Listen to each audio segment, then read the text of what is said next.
अस्सलामुअलैकुम, good morning Pakistan. एक और सुबह में आप सभी को खुश आमदीद, आप सभी को जुम्मा मुबारक। मैं हूं हाफिज नजम साकिब और मेरे साथ मौजूद हैं हलीमा जुल्फिकार। उम्मीद करते हैं आप लोग खैरियत से होंगे। नजम, जुमे का जो दिन होता है वो जिनके 5 वर्किंग डेज होते हैं उनके लिए बड़ा बराने रहमत होता है, क्योंकि सुबह सुबह जब आप उठते हैं और सोचते हैं कि अल्लाह इतनी जल्दी उठ रहे हैं तो बड़ी दिल को एक तसल्ली होती है कि अल्लाह का शुक्र है कि कल नहीं उठना पड़ेगा, वीकेंड आ गया। तो आज जो है वो हमारे साथ साथ मेरे और नजम के साथ साथ और भी काफ़ी लोग होंगे जो खुशियां मना रहे होंगे। सही बात है। बल्कि साथ साथ मैं ये कहूँगा कि जब हमारे इस हफ्ते का आगाज़ हुआ था तो मंडे वाले दिन हमने कहा था कि लोगों की एनर्जी रिवर्स शुरू होती है, 20%, 30% ट्यूसडे को, फिर 50% वेडनेसडे को, और इस तरह करते करते आज फ्राइडे को सब चार्ज होंगे। उसकी वजह ये एक तो हाफ डे है और फिर हाफ डे के बाद जिन लोगों के लिए ये सैटरडे संडे ऑफ है उनके तो मौज मस्ती के जो है प्लान बनना शुरू हो गए होंगे, लेकिन जिनके लिए सिर्फ संडे ऑफ है उनको कल आना पड़ेगा। लेकिन चलें जी, आज एक और भी खुशी की अल्लाह करे हमारे लिए न्यूज़ आ जाए, क्योंकि पाकिस्तान और हांगकांग का मैच है और ये जो मैच है ये डिसाइड करेगा कि हम सुपर 4 में जा रहे हैं या नहीं जा रहे। तो इसके लिए सारे जो लोग हैं बड़े एक्साइटेड हैं और हाफ डे की जैसे नजम ने बात की तो हाफ डे करके जल्दी जल्दी घर जाने के बारे में सोच रहे हैं ताकि जब मैच शुरू हो तो हम लोग टीवी के सामने बैठे हुए हो और हाथ में एक तस्बीह, एक अदर तस्बीह भी हमारे हो, ताकि जरूरत नहीं पड़ेगी। लेकिन हाँ, इतना मोराल जो है वो अप नहीं रखना चाहिए इस चीज़ में कि हम लोग आ जाएं कि जी हांगकांग की टीम तो नई टीम है इसलिए हम इजीली उसको हरा लेंगे। वेल, इसी के ऊपर बात करते हैं। हमें दुबई से जो है वो ज्वाइन कर रहे हैं स्पोर्ट्स जर्नलिस्ट साद अब्बासी। साद से हमने पहले भी बात की थी। अस्सलाम वालेकुम साद। वालेकुम सलाम, गुड मॉर्निंग नजम और हलीमा, क्या हाल है? ठीक है आपके? अल्हम्दुलिल्लाह जी, आप ठीक हैं? करम अल्लाह का बहुत। अच्छा साद, मुझे बताएं कि आपकी एक्साइटमेंट का क्या आलम है, क्या सोच रहे हैं कि हांगकांग के साथ जो हमारा मैच है वो कैसा होने वाला है? देखिए हलीमा, इस वक्त मैं दुबई में मौजूद हूँ और दुबई के मौसम की सबसे पहले बात करूँगा। इस वक्त ठंडी ठंडी हवाएं चल रही है और अमूमन दुबई में गर्मी होती है लेकिन इस वक्त बड़ी ठंडी ठंडी हवाएं चल रही है और मैं इस वक्त भरपूर तरीके से इस मौसम को एंजॉय कर रहा हूँ। और कुछ देर बाद नमाज जुमे के बाद मैं शारजा की तरफ रवाना होऊंगा जहाँ पे आज पाकिस्तान और हांगकांग का मैच खेला जाएगा। और मैच दोनों टीमों के लिए बड़ा ही इम्पोर्टेंट है। आपको पता है कि जो टीम जीतेगी और वो सुपर 4 के लिए क्वालिफाई करेगी। इंशाल्लाह उम्मीद यही कि पाकिस्तान आज अच्छा परफॉर्म करेगा और हांगकांग को शिकस्त देगा। अच्छा साथ मुझे बताएं कि शारजा का मौसम भी ऐसा ही है, क्योंकि लास्ट मैच में हमने देखा कि काफ़ी जो बॉलर्स हैं और रिजवान भी काफ़ी स्ट्रगल करते हुए दिखाई दिए और बाद में एनालिसिस जो हो रहा था उसमें ये आया कि मौसम क्योंकि इतना हब्स वाला और इतना अजीब सा है कि उनको क्रैम्प्स पड़ रहे थे और वो उस तरह से परफॉर्म नहीं कर पा रहे थे। लेकिन फिर हमने ये भी देखा कि कुछ जो सीनियर क्रिकेटर्स हैं उन्होंने ये भी कहा कि भाई हम भी 40-40 साल की उम्र तक खेले, हमेशा से मौसम ऐसे ही होता रहा है। तो क्यों, ये वजह क्या है कि एक तो क्रैम्प्स पड़े थे और शारजा में भी आज थोड़ी थोड़ी हवा चल रही होगी, बेहतर मौसम है ताकि लोग बेहतर परफॉर्म कर सकें? बिल्कुल हलीमा, इस वक्त अगर शारजा के मौसम की बात करें तो शारजा में गर्मी है और आज भी कड़ा इम्तिहान होगा हमारे जो खिलाड़ी है उनका, क्योंकि पिछले मैच में जिस तरह आपने बात की गर्मी काफी थी। उस वक्त 45 सेंटीग्रेड था यहाँ पर जिस पाकिस्तान और इंडिया का मैच था। उस वक्त तो खिलाड़ियों की जो फिटनेस थी वो हमने देखा कि काफी वीक नजर आ रहे थे। इस तरह आपने बात की नसीम शाह की, उनको क्रैम्प्स पड़े और वो अपने जो 4 ओवर से बड़ी मुश्किल से उन्होंने बहुत स्ट्रगल की। कल जब मैं इधर दुबई में था तो मेरी 3 से 4 मिनट की मुलाकात हुई हिल्टन होटल में दुबई में नसीम शाह से। अच्छा। तो मैंने उनसे पूछा कि कल आप फिट हैं, मुकम्मल फिट हैं कल के मैच के लिए? तो उन्होंने कहा था कि कल के मैच के लिए मुकम्मल मैं फिट हूँ और आपको खेलता हुआ नजर आऊंगा। इंशाल्लाह। इसके अलावा मेरी उसके जो नवाज थे जो लेफ्ट आर्म स्पिनर उनसे ही बात हुई, उनका भी काफी मोराल बुलंद था कि इंशाल्लाह चले हमें इंडिया से शिकस्त हुई लेकिन हमारा जो कल का मैच है उसमें भी हम अच्छा परफॉर्म करेंगे। दोबारा जो हमारा एक मैच आएगा इंडिया से उसमें भी परफॉर्म परफॉर्म करेंगे। और दूसरी बात यह है कि जो पिच की कंडीशन आपने जो सवाल किया है, पिच के हवाले से जो शारजा की पिच है आपको पता है कि वहाँ पे कोई इतना घास नहीं होता, इतनी मदद नहीं मिलती स्पिनर्स को टर्न में और फास्ट बॉलर्स को स्विंग करने में। तो जिस तरह का जो मैच हुआ था वहाँ पे आप देखा होगा अफगानिस्तान के साथ बांग्लादेश का, तो इतनी कोई वहाँ पे जो बॉलर्स थे उनको मदद नहीं मिल रही थी, लेकिन कुछ लूज शॉट्स खेली बांग्लादेश की टीम ने बहुत जल्दी में नजर आ रही थी उस पिच पे। तो आज देखना ये होगा कि पिच क्या वही सेम पिच होगी, बॉलर को क्या मदद मिलेगी, बैट्समैन को क्या मदद मिलेगी। तो ये तो हम जब ग्राउंड में जाएंगे तो उस वक्त हमें देख के आइडिया होगा। अगर नजम हाँ, अच्छा मैं ये पूछना चाह रहा हूँ साद कि क्या टीम में कोई तब्दीली की जा रही है, और साथ ही साथ हमने एक चीज़ देखी थी, क्रैम्प्स के सवाल से ही आगे जो है मैं बढ़ना चाहूँगा। उमर गुल ने भी ये सजेस्ट कर दिया कि रोटेशन पॉलिसी जो है वो लानी चाहिए, और हसनैन या हसन अली भी जब मौजूद हैं तो उनमें से रोटेशन ये फास्ट बॉलिंग में शुरू कर देनी चाहिए। देखिए, बड़ा अच्छा आपका सवाल है, और कल मेरी उमर गुल से भी मुलाकात हुई जो कि अफगानिस्तान के बॉलिंग कोच हैं, जी बिल्कुल मौजूद थे। तो मैंने उनसे पूछा तो वो कह रहे थे कि जो हमारे फास्ट बॉलर्स हैं, हसन अली है, एक्सपीरियंस है, उनको भी क्योंकि अब बुला लिया गया है एशिया कप में, तो क्योंकि आपस में गुफ्तगू हो रही थी, कहते हैं कि मेरी जो चॉइस है कि मैं हसन अली को भी मौका देता क्योंकि इम्पोर्टेंट मैच है। लेकिन देखिए, जहाँ तक मुझे पता चला है, मेरे जराये ने मुझे ये बताया है कि टीम में आज कोई तब्दीली नहीं की जाएगी। जो टीम टेस्ट खिलाई गई थी इंडिया के खिलाफ, वही टीम मैदान में उतारी जाएगी। ठीक है। अच्छा साथ मुझे बताएं कि आगे के मैचेस में हम कोई तब्दीली देख रहे हैं, क्योंकि मिडिल ऑर्डर में भी हमारे पास ऑप्शंस मौजूद हैं कि हम उनको रिप्लेस कर लें इफ्तिखार वगैरह से। एक तो मुझे ये बताएं, और दूसरा ये कि उमर गुल से जब आपकी बात हुई तो आपने उन्हें ये पैगाम दिया कि इंटरनेट पे जो है काफ़ी लोग उन्हें पैगाम दे रहे हैं कि अपनी टीम को कहें कि हम पे थोड़ा हाथ हौला रखें, और उनको ये मशवरा दें कि पाकिस्तान को पे जो है ना वो उतना सख्ती ना करें जितनी उन्होंने पिछले मैचेस में की है। तो इस किस्म की कोई बात हुई आपकी उनसे? देखिए, वो एक ट्विटर पे जो उनकी वाइफ है उन्होंने ट्वीट किया था कि पाकिस्तान के खिलाफ हाथ वाला रखना, तो उस हवाले से उमर गुल ने नीचे भी उनके जो ट्वीट पे मेंशन किया था कि आगे से उन्होंने स्माइली भेजे थे कि बिल्कुल। लेकिन उमर गुल क्योंकि अपनी एक जिम्मेदारियां निभा रहे हैं, और इंटरनेशनल क्रिकेट में जिस टीम के साथ वो होते हैं तो वो ज़ाहिर उसी को सपोर्ट करते हैं, लेकिन दिल तो उनका पाकिस्तानी ही है, और मुझे लगता है वो दिल से पाकिस्तान भी सपोर्ट कर रहे होंगे। दूसरा जो नजम का सवाल था, जिस तरह देखें टीम में आके जो आपने बात की मिडिल ऑर्डर की, तो हमने ये भी पूछने की कोशिश की, क्योंकि मैं कल टीम के साथ ही इधर हिल्टन होटल में कुछ खिलाड़ी मुझे मिले और कुछ को मैं ढूंढता रहा, लेकिन वो नहीं मिल सके क्योंकि काफी यहाँ पे रश भी थी।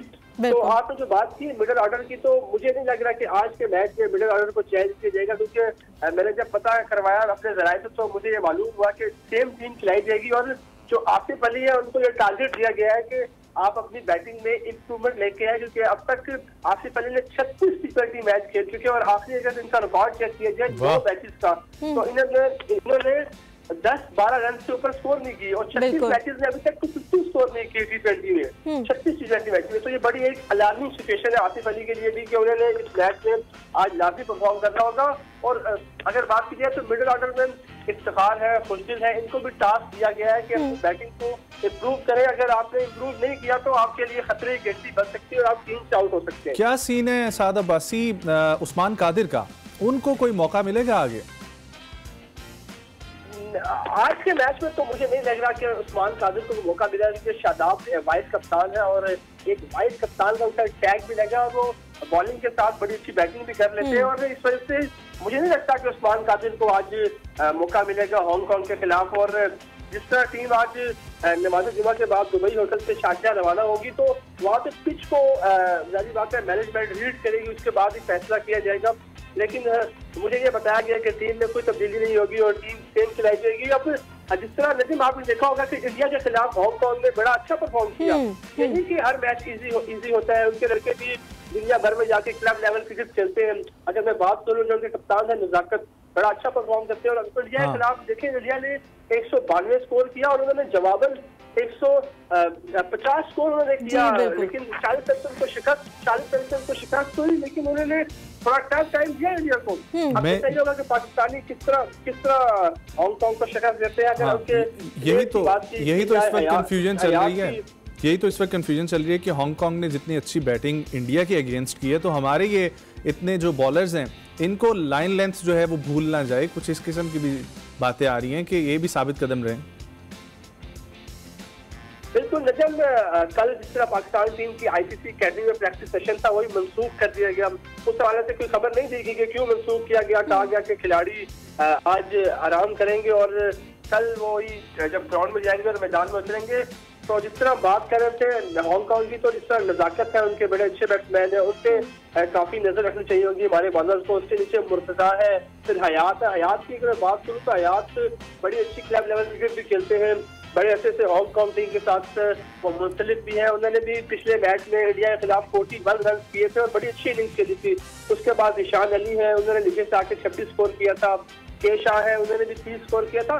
तो ये अब बड़ा मैच है कि पाकिस्तान ने जीत के सुपर 4 के लिए क्वालिफाई करना, और जिस तरह इंडिया और कल श्रीलंका ने बड़ा अच्छा परफॉर्म करके सुपर 4 के लिए उस मैच के बारे में बताएं। बिल्कुल यही पूछने वाले थे कि उस मैच के बारे में भी बताएं, क्योंकि वो भी बड़ा सनसनीखेज भी हुआ, और दूसरा ये कि वो भी इंडिया और पाकिस्तान जिस तरह की राइवलरी चलती रहती है उसी तरह बांग्लादेश और श्रीलंका की भी चलती रहती है, तो वो भी बड़ा धुआंधार था। और सुपर 4 में से 3 सुपर 3 तो हमें मिल चुके हैं। अब आज के मैच से ये पता लगेगा कि चौथा कौन है, तो उस मैच के बारे में भी कुछ बताएं साथ।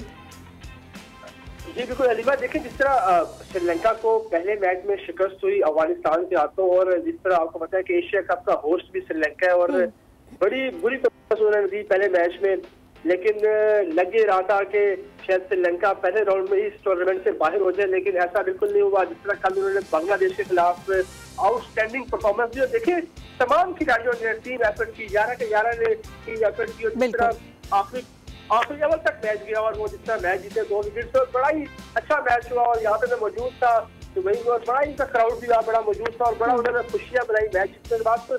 अब 3 टीमों के तो फाइनल हो गया सुपर 4 के लिए क्वालिफाई, और अब देखते हैं कि पाकिस्तान टीम आज हांगकांग को इंशाल्लाह शिकस्त देगी और सुपर 4 के लिए क्वालिफाई करेगी। साथ मुझे ओवरऑल मैं आपकी राय जानना चाहता हूं कि हमारी जिस तरीके से ओपनर्स की परफॉर्मेंस है, उसके बाद ये भी कहा जा रहा है कि बाबर आजम को जो है ना 1 डाउन आना चाहिए, और 4th के लिए जो है ना 4th नंबर के लिए हम लोगों ने क्यों नहीं कंसीडर किया शान मसूद को? उन्होंने भी बड़ा अच्छा परफॉर्म करते हुए आए अभी तक। अच्छा, बहुत अच्छा आपका सवाल। अगर मैं नेशनल T20 कप की बात करूं जो कि इस वक्त रावलपिंडी में जारी है, वहां पे शान मसूद को नंबर 4 पे खिलाया जा रहा है, और उन्होंने पहले मैच में ही सिर्फ 34 बॉलों पे 54 रन स्कोर किए शान मसूद ने। और मुझे ये बताया गया है कि शान मसूद को ये टास्क दिया गया है कि आप ओपनिंग में तो रन कर रहे हैं, लेकिन हमें नीचे मिडिल ऑर्डर पे कुछ बंदा चाहिए जो हमें परफॉर्म करके दे। तभी उनको नंबर 4 पर खिलाया जा रहा है नेशनल T20 कप जो कि इस वक्त पिंडी में जारी है।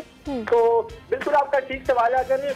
अगर हम देखें, अगर हमारी ओपनिंग जो जोड़ी है बाबर आजम और रिजवान की, वो परफॉर्म अगर नहीं करती खुदा ना खास्ता, तो हमारे जो नीचे के प्लेयर्स हैं वो भी एकदम बिल्कुल लाइन लग जाती है सबकी एक के बाद एक। फूल से इस तरह फूल से पत्ते नहीं गिरते, इस तरह हमारी टीम के खिलाड़ी नीचे गिर जाते हैं। बिल्कुल सही बात। तो बिल्कुल मैं देखता हूँ, नोट करो। लेकिन क्योंकि काफी भी तनकीद की गई इस मैच के बाद, इंडिया के मैच के बाद बाबर को चाहिए कि वो फखर जमान और रिजवान से ओपनिंग करें, क्योंकि लेफ्ट राइट का जो कॉम्बिनेशन है वो बॉलर को तंग करता है।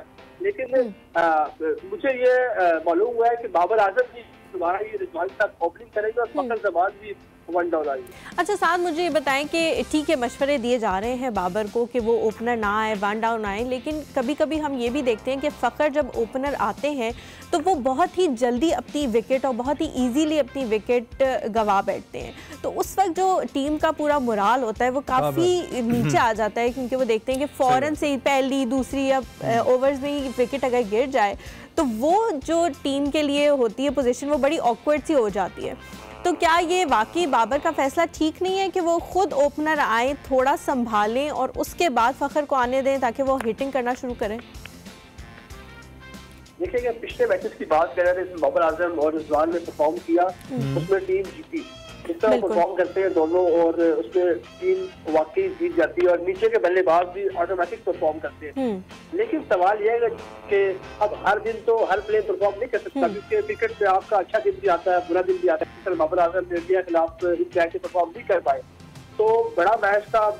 उसमें ये था कि इंडिया की टीम थी वो प्रॉपर, उन्होंने वीडियोस देखी थी, हाईलाइट्स देखी थी कि बाबर आजम की वीकनेस क्या है, रिजवान की वीकनेस क्या है, रिजवान की वीकनेस क्या है, काम करके आए थे, उस पर काम करके आए थे, फास्ट बॉलर जोड़ते थे, और बिल्कुल उन्होंने बड़ी अच्छी लाइन ऑफ लेग से बॉलिंग की और उनको फंसाया और वो कामयाब हो इसमें। सही बात है। अब फखर जमान को ये चाहिए कि अब क्योंकि फखर जमान की शुरू में टेक्निक बहुत ज्यादा वीक थी, जो हमारे बैटिंग कोच है मोहम्मद यूसुफ, इन्होंने इनकी टेक्निक में बहुत काम किया। क्योंकि आप फखर को अगर देखें तो पहले जो उनकी लेफ्ट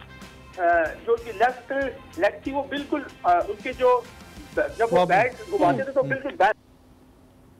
ठीक है। अच्छा साद आपको आवाज आ रही है क्लियर? क्योंकि कुछ प्रॉब्लम हुई है? ठीक है, साथ के साथ हमारा राब्ता जो है वो मुनक़ता हो गया, लेकिन बहुत ही इंटरेस्टिंग किस्म की इंफॉर्मेशन साथ शेयर कर रहे थे कि उनकी खिलाड़ियों से हुई है और खिलाड़ियों का मोराल इस वक्त बुलंद है। कहा जा रहा है कि लास्ट मैच में जो हमें शिकस्त हुई तो इंशाल्लाह इस वक्त अब जो हांगकांग के साथ आज शारजा में मैच है उसमें पूरी कोशिश होगी कम बैक करने की।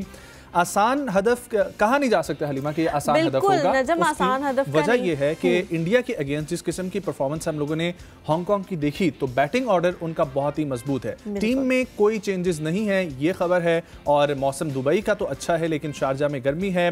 अगर हम लोगों ने पिच की बात की जिस तरीके से, तो पिच और विकेट्स जो हैं वो हिट मारने के लिए इतनी इजी नहीं है। क्या ख्याल है आपका? बिल्कुल नजम, और मुझे लगता है कि जो टीम में कोई तब्दीली नहीं हुई वो भी एक तरह से एक अच्छी चीज़ ही है, क्योंकि अगर हम लोग एकदम से टीम में तब्दीली कर लेते तो जो ऑलरेडी प्लेयर्स खेल रहे हैं वो भी ये सोचते कि एक ही मैच के बाद अगर परफॉर्मेंस नहीं हुई इंडिया के अगेंस्ट, मौका नहीं दिया गया, इंडिया के अगेंस्ट परफॉर्म ना करने की बड़ी सारी वजूहात होती हैं। ऑलरेडी प्रेशर होता है, उन लोगों के पे भी प्रेशर होता है, हम लोगों पे भी प्रेशर होता है। तो दोनों तरफ से वो जो एक राइवलरी है उसकी एक अजीब सी हाइप भी क्रिएट कर दी जाती है। इस वजह से भी प्लेयर्स जो हैं वो बाज़ औक़ात ईजी कैचेस दे देते हैं और उनको सिचुएशन में नहीं समझ आता कि, क्योंकि जब आप पिच पे मौजूद होते हैं तो वो सारी बातें भी आपके दिल में चल रही होती हैं, दिमाग में चल रही होती हैं, और उसके बाद अगर कोई लूज बॉल आगे से आ जाए तो आपको होता है कि चलो जी छक्का ही मार रहे हैं, लेकिन कभी कभी वो गलत भी हो जाता है। तो एकदम से टीम को रिप्लेस नहीं करना चाहिए, इस तरह से मोराल जो है वो हमारा कम होगा।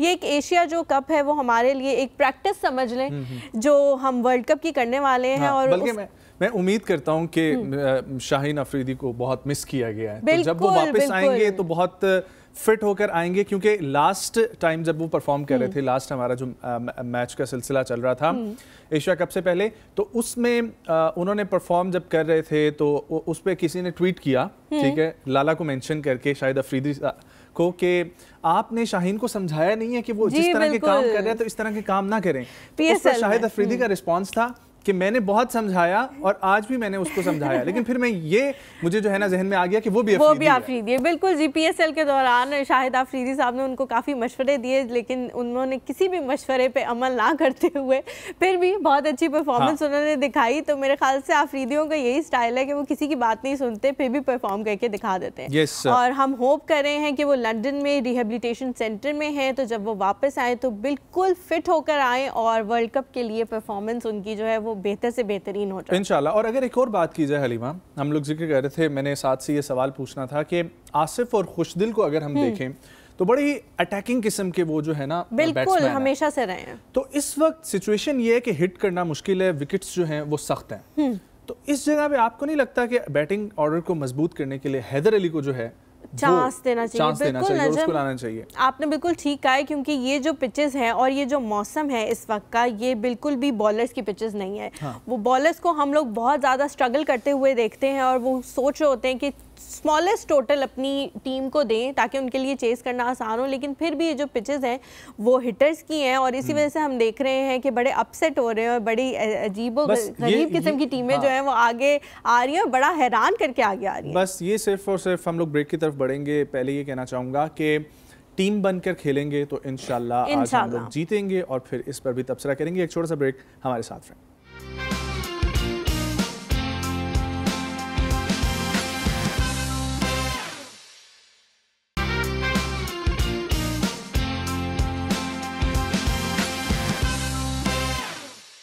जी welcome back to the show. हम आज बात करेंगे कंटेंट के हवाले से। नजम, आजकल की जनरेशन को ये कहा जाता है अक्सर कि आप लोगों ने क्या नया करना है, ऑलरेडी हर चीज़ जो है वो इंटरनेट पे मौजूद है पहले से। तो जो लोग ये बात कहते हैं उन्हें मैं बताना चाहूँगी कि एक चीज़ होती है रिजुविनेटेड कंटेंट। ये हमें भी कल ही पता लगा है, मुझे तो कल ही पता लगा है कि इसको कहा जाता है कि जो कंटेंट ऑलरेडी पहले से मौजूद हो लेकिन आप उसे अपने अंदाज में, ऐसे मुनफरिद से अंदाज में दिखाना शुरू करें लोगों को कि लोग उसको ना सिर्फ देखने पे मजबूर हो जाए बल्कि आपको सराहें भी कि आपने बड़ा अच्छा ये चीज़ जो है ये हमने पहले देखी हुई थी लेकिन इस तरह से इस चीज़ के बारे में नहीं सोचा था। तो फिर तो सोशल मीडिया ऐप्स जो हैं वो इसमें अपना भरपूर किरदार अदा कर रही हैं। और पहले कुछ प्लेटफॉर्म्स हुआ करते थे जहाँ पर बहुत ज़्यादा स्ट्रगल करने के बाद आपको अपने आप को जो है वो मनवाना होता था वहाँ पर उस प्लेटफॉर्म तक पहले पहुँचना ही बहुत जो है ना वो मुश्किल होता था। लेकिन अब ये सोशल मीडिया ऐप्स जो हैं इन्होंने ये काम बहुत आसान कर दिया है, चाहे उसमें फेसबुक हो, इंस्टाग्राम हो, टिकटॉक हो, बहुत सारे इस किस्म की एप्लीकेशंस हैं और हर एक प्लेटफॉर्म पर आपके फॉलोइंग जो है वो बढ़ती जाती है, बढ़ती जाती है, बढ़ती जाती है और फिर एक वक्त आता है कि जो आपने जहन में सोचा होता है कि इस प्लेटफॉर्म पर मैंने जाना है, चाहे वो मेन स्ट्रीम मीडिया का प्लेटफॉर्म है या कोई पॉलिसी मेकिंग की चीज़ है, तो वहाँ तक आप इजीली एक्सेस हो जाती है। उसकी वजह यह है कि आपके पीछे पूरी एक आर्मी आप अपनी बनाते जा रहे होते हैं जो आपको फॉलो कर रही होती है। और ये जो फॉलोअर्स हैं ये बड़े ज़रूरी होते हैं आपके लिए। लेकिन ये फॉलोअर्स वो होते हैं नजम जो हमारे जैसे लोग होते हैं, काम करके आते हैं, थके हुए होते हैं और उनको इस तरह के कंटेंट की, मज़ेदार से कंटेंट की बड़ी ज़रूरत होती है चेयर अप करने के लिए। तो इसी तरह की आज हमने एक गेस्ट को अपने शो पे बुलाया है जो डिजिटल कंटेंट क्रिएटर हैं और बड़े मुनफरद अंदाज में अपने कंटेंट को पेश करती हैं कि लोग मजबूर हो जाते हैं उनको सराहने के लिए। तो हमारे साथ आज स्टूडियो में मौजूद हैं तहैया कुरैशी। अच्छा, मैंने यही पूछा था, मैं सुबह से ये नाम याद कर रही हूँ, ये जो तहैया है ये क्यों ये रखा गया और हम जो है आपने भी तहैया कर लिया डिजिटल कंटेंट क्रिएटर बनने का? ये नाम मेरा तहैया है लेकिन वो इरादे वाला तहैया नहीं है, ये अरबी वर्ड है। ओके, इसका मतलब क्या है? इसका क्या मतलब है? सलामती फैलाने वाली। ओके, तो जिस तरह ये बोलने में मुश्किल लगता है, लिखने में उतना ही मुश्किल है। मेरा ऑफिशियल डॉक्यूमेंट्स पे तहैया के बिल्कुल डिफरेंट स्पेलिंग है। जो मैं लिखती हूं वो बिल्कुल डिफरेंट है। अगर उर्दू में इसको बनाएं ते हे ये और हे यही बनता है। जी जी, इसी तरीके से तहैया। ओके, तो नामों की जो प्रोनाउंसिएशन जैसे आप कह रही हैं कि ऑफिशियल डॉक्यूमेंट्स में भी बड़े अजीब अजीब से लिखे हुए होते हैं, तो उसको फिर क्या करती हैं? ठीक कराती रहती हैं हर वक्त या पूछती हैं अपने पेरेंट्स से कि ये नाम क्यों रखा, कोई आसान रख देते हैं? ये मेरे पेरेंट्स ने नहीं रखा, चाचू ने रखा है। अच्छा, लेकिन यूनिक नेम है, लेकिन जो बंदा नाम सुनता है वो हमेशा क्या मतलब हर बंदे को नहीं कर रहे होते ना। हाँ, हर बंदे को 2 दफ़ा मुझे अपना नाम लाजमी बताना पड़ता है, फिर उसको अपना मतलब बताना पड़ता है और फिर उसका यही आप वाला सवाल होता है कि क्या सोच के रखा है नाम। तो मुझे मेरे नाम के साथ मुझे अपनी पूरी डिटेल पहले देनी पड़ती है। तो कभी आपने ये पूछा अपने घर वालों से कि क्या सोच के रखा है मेरा नाम? चाचू से पूछा था, ऐसी क्या गलती थी मेरी। सो तहैया, आप बेसिकली कहाँ से बिलोंग करती हैं?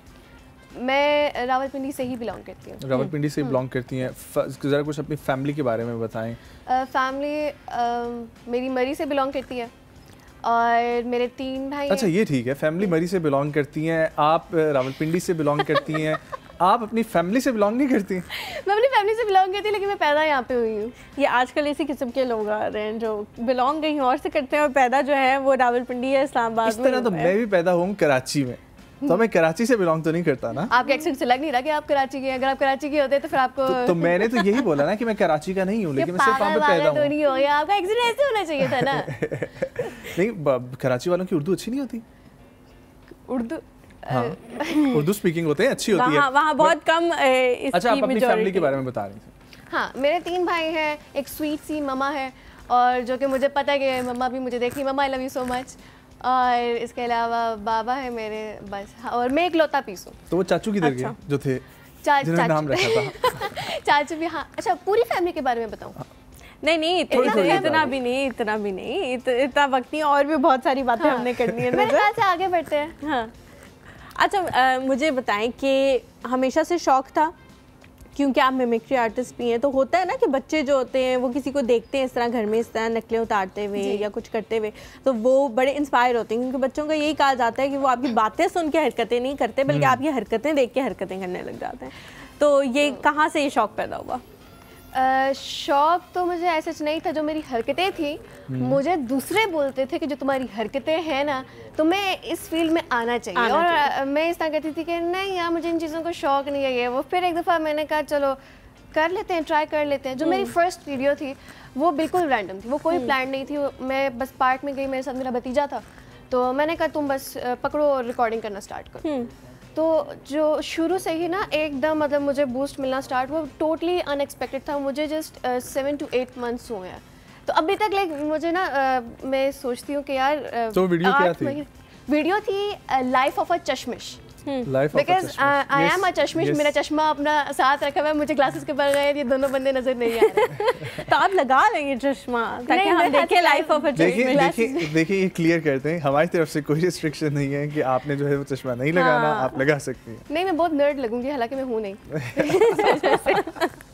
Okay, नहीं, लेकिन so- जो so- लोग आपको देख रहे होते हैं उनको तो पता भी है, मतलब फॉलो कर रहे हैं, उनको ये भी पता होगा कि आप चश्मिश हैं और ये भी पता होगा कि आप नर्ड नहीं हैं, तो आप ठीक है. हाँ लगा लें. हम इसरार करते हैं कि आप हमें देखें. हाय नजम, हाय हलीमा. कैसा लग रहा है Hello, दुनिया में hello. वापस आके? मुझे मेरी आंखें वापस आ गई. इनको आपकी मैं अपना आंखें चश्मा नहीं वापस कहती, आ इनको मैं अपनी आंखें कहती हूँ. Yes. और उस लाइफ ऑफ अ चश्मिश वीडियो में यही थी कि जब चश्मा नहीं होता तो इतना बंदा बेबस हो जाता कि उसको ढूंढने के लिए भी चश्मा चाहिए होता. बंदा दूसरा चश्मा कहाँ से लेकर आए?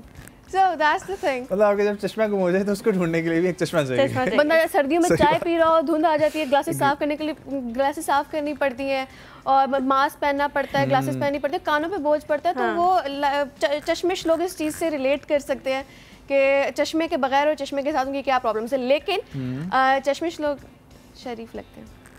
शरीफ लगते हैं. ऐसा कुछ भी नहीं है. हम आपको देख के ये यकीन हो रहा है कि मैं शरीफ नहीं लग रही, मैं तो स्मॉल सा बेबी हूँ. अच्छा. Nice, very well. अच्छा मुझे ये बताएं कि मिमिक्री कब स्टार्ट की? मिमिक्री यही मतलब करती थी 6-7 महीने पहले. नहीं. सोशल मीडिया पे तो 6-7 महीने पहले ही स्टार्ट किया है, लेकिन वैसे शुरू से ही जब कार्टून्स वगैरह देखती थी तो जब देख रही थी साथ साथ ना मैं उनकी नकल कर रही होती थी. तो मम्मा कहती थी कि अल्लाह ताला ने एक ही बेटी दी है, उनको पता था ये एक ही संभाल सकते हैं, अनोखी दी है. तो फिर जब मैंने अपना कंटेंट स्टार्ट किया मैंने कहा let's just give it a try too. तो लोगों ने बहुत पसंद किया और ये मेरा तीसरा इंटरव्यू है. अच्छा मुझे बताएं कि आपका जो फेवरेट कैरेक्टर है, कार्टून कैरेक्टर, वो कौन सा है? और पाकिस्तान में जो है वो डबिंग का भी मसला होता है, क्योंकि हमारे अक्सर ये होता है कि इंग्लिश में कंटेंट होता है, फिर जब यहाँ पे डब होता है तो वो या हम डब्ड देखते हैं बच्चे तो जनरली वो इंडियन होता है और उसमें बहुत सारे वो उस किस्म के वर्ड्स होते हैं. तो इस तरह का कोई आगे जाके इरादा है कि उनको डब करके उर्दू वर्ड्स उसमें बोले जाएं और वो चलाए जाएं? Why not. The thing is मेरी जो पहली वीडियो थी वो टर्किश डब्ड वीडियो पे ही थी.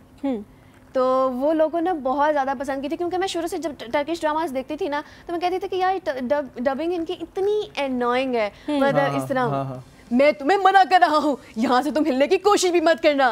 मतलब इतनी ऑकवर्ड वो लगती थी. अरे बहना तुम कहाँ जा रही हो, मुझे पता है तुम छुप छुप के किसी से बातें कर रही हो. तो वो इतनी एनोइंग लगती थी. तो मैंने इस पे वीडियो बनाई थी, टर्किश डब वीडियो. तो वो लोगों ने बहुत पसंद की थी.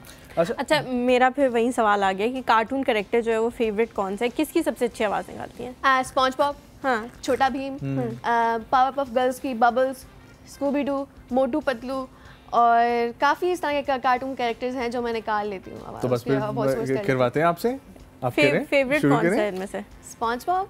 चलें फिर उसी की शुरू करते हैं. आप मुझसे कोई सवाल करें, मैं उसकी आवाज़ में आपको जवाब देती हूँ. हलीमा.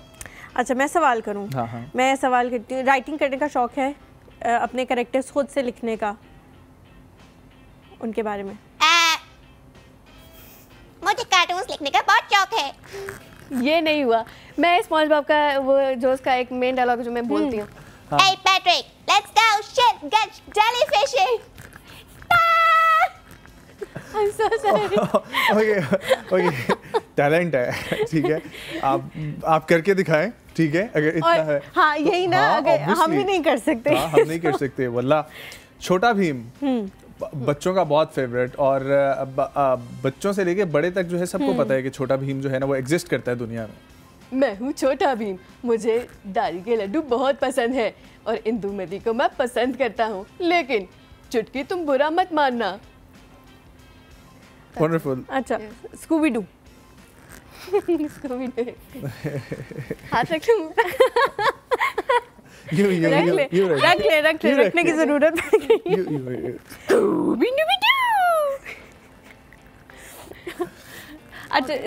अच्छा कार्टून्स के अलावा जो है वो मिमिक्री.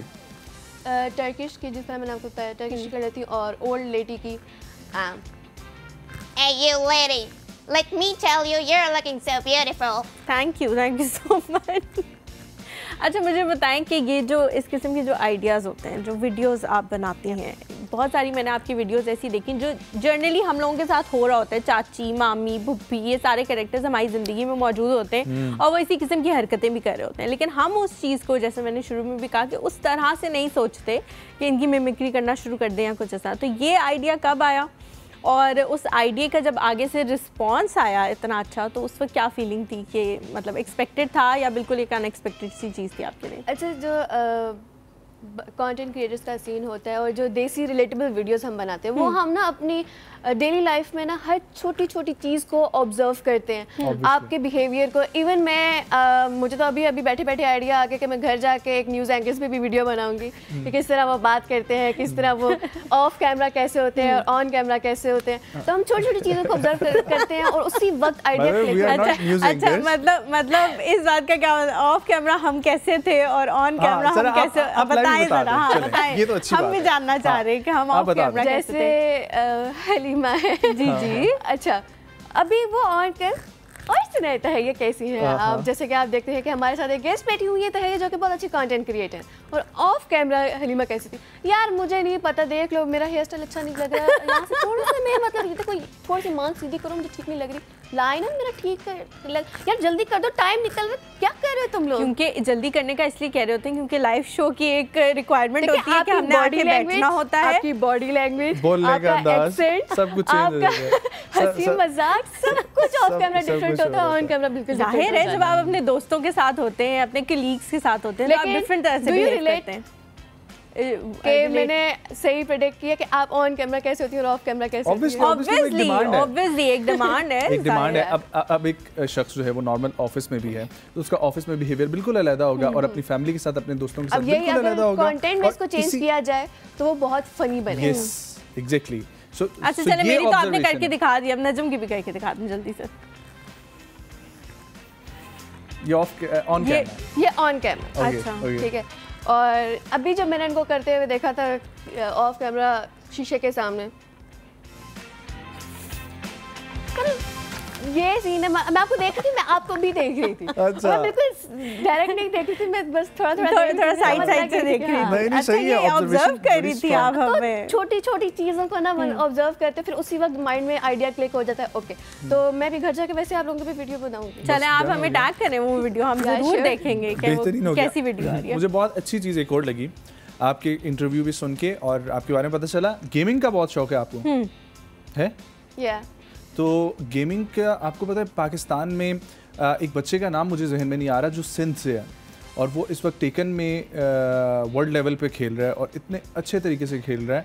तो आपका कोई प्लान है कि गेमिंग को थोड़ा सा प्रोफेशनल की तरफ लेके जाना? यस, अरसलान, मुझे थैंक यू प्रोड्यूसर साहब, अरसलान उस बच्चे का नाम है जो इस वक्त मलेशिया के अंदर, और जिन्होंने गेम्स बनाई हैं उनको वो गेम्स खेल के सिखा रहे हैं कि ऐसे खेली जाती है। बिल्कुल, और उसकी कोड्स वगैरह, कोडिंग वगैरह। नहीं, मुझे गेमिंग का ऐसा शौक नहीं है कि मैं इसको प्रोफेशनली लेकर चलूँ, लेकिन उसको मैं एक ट्राई ज़रूर दूंगी, क्योंकि यूट्यूब पे आपको पता है कि स्ट्रीमिंग से लोग कितना पैसा कमा रहे हो। और पाकिस्तान में ये चीज़ जो है, इस चीज़ को अभी भी और ज़्यादा एक्सपोजर चाहिए, क्योंकि पाकिस्तान के जितने भी गेमर्स हैं वो बाहर की कैंपेन्स ढूंढ रहे होते हैं कि कोई इनको स्पॉन्सर करे, कोई इस तरह करे कि वो इंटरनेशनली अपने आप को प्रेजेंट कर सके।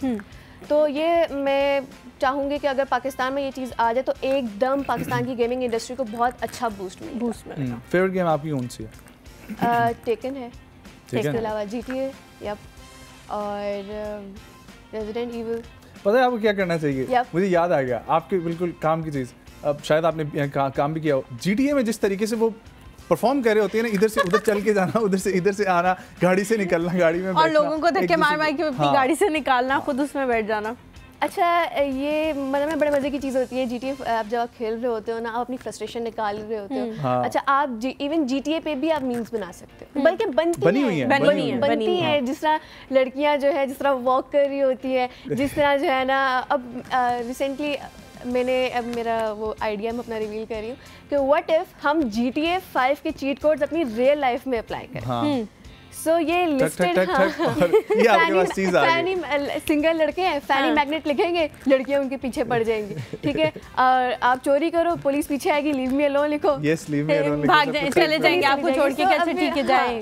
तो ये मतलब ना छोटी छोटी चीज़ पे ना आप कंटेंट भी निकाले तो मुझे ये चीज़ बहुत मज़े की लगती है। अच्छा, फैमिली ने कितना सपोर्ट किया जब फैमिली को ये पता चला कि अब तो बच्ची करती थी, अपने घर तक करती थी, अब दुनिया को भी बता रही है कि ये सब कुछ चल रहा है? मुझे ना पहले डर था फैमिली का, अब मतलब माँ बाप को छोड़ के मुझे अपनी फैमिली का था कि पता नहीं वो क्या सोचेंगे ये वो। फिर मेरी मम्मा ने कहा कि तुम उस चीज़ को छोड़ दो, हम हैं देखने वाले। मेरी मम्मा पापा बहुत सपोर्टिव है। मम्मा I love you so much. अच्छा, तो दूसरी तो मम्मा याद आ गई हैं, पापा क्यों नहीं याद आ रहे? पापा भी मेंशन किया है, मतलब मम्मा ज़्यादा लाडली मम्मा क्यों ना। तो वो आज सुबह भी कह रही थी कि तहैया I am so proud of you कि तुम इस तरह इतना जल्दी तुम ग्रो कर रही हो। ऑब्वियसली। अच्छा तहैया, मुझे बताएं कि कोई बैकलैश या कोई हर्डल्स इस तरह की चीज़ें भी जब आप जाते हैं, मैसेज से आप कम्युनिकेट करते हैं, तो ये चीज़ें ऑब्वियस होती हैं, तो जब वो कभी आया, क्या आया, और फिर उसमें फैमिली ने कैसे सपोर्ट किया, या उससे आपने क्या सोचा कि नहीं मैंने इन पे ध्यान नहीं देना, मेरी जो चीज़ें उसमें मुझे मज़ा आ रहा है और मैंने बस ये करते रहना है? शुरू में, बहुत शुरू में जब ये था कि जब नई ग्रो करी थी तो थोड़ा सा ऑडियंस, बिल्कुल थोड़ा सा ऑडियंस का था कि तुम इसको कॉपी कर रही हो, तुम इसकी तरह, तुम्हारा एक्सेंट है इसकी तरह। हालांकि मेरा अपना तरीका है, मेरा अपना एक्सेंट है, मैं किसी को कॉपी नहीं करती। तो वो चीज़ ना थोड़ी सी तंग करने लगी थी कि नहीं यार, अगर मुझे सारे कह रहे हैं मैं इसको कॉपी करूँ तो मुझे शायद छोड़ देना चाहिए। फिर अगेन मैं यही कहूँगी, मेरे मामा बाबा ने मुझे कहा कि नहीं तुम यूनिक हो, हमें पता है, और तुम इस चीज़ को कंटिन्यू करोगी।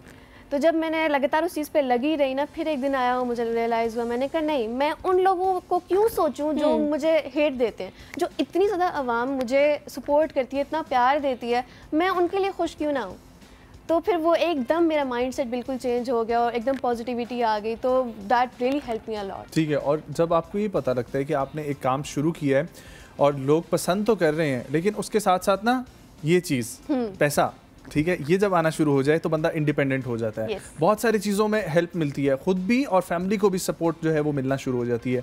तो माशाल्लाह से मैंने देखा, हम नाम मेंशन नहीं करेंगे, लेकिन एक कंपनी जो है, मोटर्स कंपनी, ठीक है, वो उसने आपको अप्रोच किया, ठीक है, और आप उसके साथ किसी न किसी प्रोजेक्ट पे काम किया, तो उसके बारे में कुछ बताएं। और अब कोई क्यू में कंपनीज या प्रोजेक्ट्स चल रहे हैं? जी, प्रोजेक्ट्स अभी काफ़ी चल रहे हैं, और जो आपने मोटर्स कंपनी का किया था तो आई वाज रियली शॉक्ड, क्योंकि मैंने मतलब इतना भी एक्सपेक्ट नहीं किया था कि मैं इतना अच्छा आगे चल जाऊंगी कि मुझे लाइक बड़े ब्रांड्स भी अप्रोच करना शुरू हो जाएंगे। तो बहुत अच्छा लगता है। और वो कंपनी का नाम लाइक आप लोग जाके देखें तो पता लगेगा लोगों को कि हम लोग बात कर रहे हैं जिसकी। तो वो एक मेरे लिए बिल्कुल एक डिफरेंट एक्सपीरियंस था, और मुझे जैसे जैसे मैं ग्रो कर रही हूँ ना, मुझे अपने आप में वो यकीन होना शुरू हो गया और कॉन्फिडेंस आना शुरू हो गया। और जब भी मतलब ना, अगर कोई बिगिनर होता है ना कंटेंट क्रिएशन में, तो अगर वो मुझसे कोई क्वेश्चन करे, मैं उसको लाजमी मैं उसको सपोर्ट करती, क्योंकि देयर वाज अ टाइम जब मुझे कोई गाइड करने वाला नहीं था। मुझे कोई गाइड करने वाला नहीं था। लाइक कंटेंट तो बना देती थी, लेकिन वीडियो एडिटिंग में भी ना काफ़ी चीज़ें होती हैं, बिल्कुल, तो मुझे गाइड करने वाला कोई भी नहीं था। फिर आहिस्ता आहिस्ता लोगों के जो है ना वीडियोस देख के खुद ही आइडिया होना शुरू हो गया, ओके ऐसे करना ऐसे करना। अब उस चीज़ को जब मैं अपने आप पे अप्लाई करती हूँ ना, मैं कहती हूँ कि नहीं यार, अगर मैं किसी को देख रही हूँ, उसको मदद की ज़रूरत है, मुझे मेरे पास आ रहा है, तो मुझे उसको गाइड करना चाहिए। अब वापस हम लोग आएंगे ब्रेक से, हमारा एक सेगमेंट होगा फिटनेस का, तो उसको हम कंटिन्यू करेंगे। लेकिन मैं आपसे ये भी पूछूंगा कि सही मानों में डिजिटल कंटेंट क्रिएटर जो है ना, आप एक काम कर रहे हो एक अलग से, लेकिन जो बाकी लोग कर रहे हैं, जिसमें टिकटॉक है, ठीक है, उस पर जिस किस्म का कंटेंट आ रहा है, फिर कई लोग हैं जो यूट्यूब पे बहुत अच्छा कर रहे हैं। वो कौन सी थी स्केचबुक, शर्म की स्केचबुक, यस, वो कितना अच्छा वो काम कर रहा है, ठीक है। तो आप कंपेयर नहीं कर सकते कि एक बंदा जो सिर्फ एक गाने पे जो है वो वीडियो अपनी बना रहा है, ठीक है, और डबिंग कर रहा है, और दूसरी तरफ जो है वो इतनी मेहनत करके सब कुछ अरेंज कर रहा है, तो दोनों बराबर तो नहीं हुए ना, ठीक है। ये मैं वापस आऊँगा, पूछूंगा, एक छोटा सा ब्रेक, वापस आएंगे और वस्फ नईम हमारे साथ मौजूद होंगे, हमारे साथ रहें।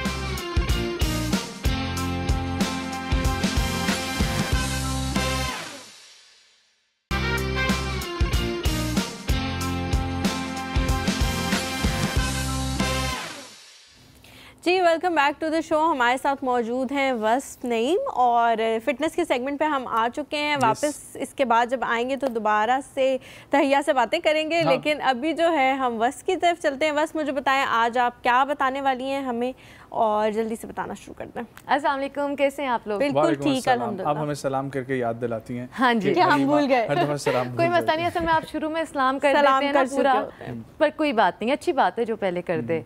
अच्छा जी, तो आज जो हम बात करने लगे हैं, it is again one of the very favourite topic, for all of us. How to detoxify your body at home to burn fat at a faster pace. अच्छा, ये जो बात अभी मैं बताऊंगी ये हम इसे एज ए टिप ले सकते हैं, क्योंकि एफर्ट आपने खुद ही करनी है। जो 3 चीज़ें बताई हैं, वर्कआउट, डाइट और स्लीपिंग साइकिल, आपका ये तीनों चीज़ें पूरी होंगी तो ट्रांसफॉर्मेशन आएगी, अदरवाइज़ नहीं आएगी। हाँ, अलबत्ता यहाँ पर टिप्स हो सकती हैं जो आपको बूस्ट कर सकती हैं आपकी जर्नी को। तो जो मैं टिप बताने जा रही हूँ वो आप बोलेंगे कि ये तो बहुत ही घरेलू टोटका है और ये तो हमें पता था। लीमू पानी आपने पीना है निहार मुँह, एम्प्टी स्टमक। अब आप लोग बोलोगे ये तो वही कदीम ज़माना, कदीम का टोटका, ये तो हमें पता था। ठीक है, आपको पता था, बहुत अच्छी बात है, लेकिन जो आपको नहीं पता वो ये है कि ये सिर्फ लीमू पानी अलोन विल नॉट हेल्प। आप सुबह उठे हैं, निहार मुँह आपने लीमू पानी पिया है, 1 गिलास में आपने आधा लीमू निचोड़ा या पूरा लीमू निचोड़ा वो आपने पिया है, लेकिन कहानी यहाँ पर ख़त्म नहीं हो जाती। एफ़र्ट ये की बहुत अच्छी बात है। अब जो आपको नहीं पता वो ये है कि आपने लीमू पानी पीने के बाद आधा घंटे बाद या थोड़े से टाइम बाद जब वो पानी नीचे हो जाए आपका, तो आपने फास्टेड कार्डियो करना है। फास्टेड कार्डियो मतलब ये नहीं तेज़ कार्डियो, मतलब एम्प्टी स्टमक कार्डियो करना है, विच इज़ रियली इंपॉर्टेंट। आप 15 से 20 मिनट, 20 से 30 मिनट की रेंज में कोई ऐसा कार्डियो कर लें जो आपका जो हार्ट रेट है वो इंक्रीज़ कर ले।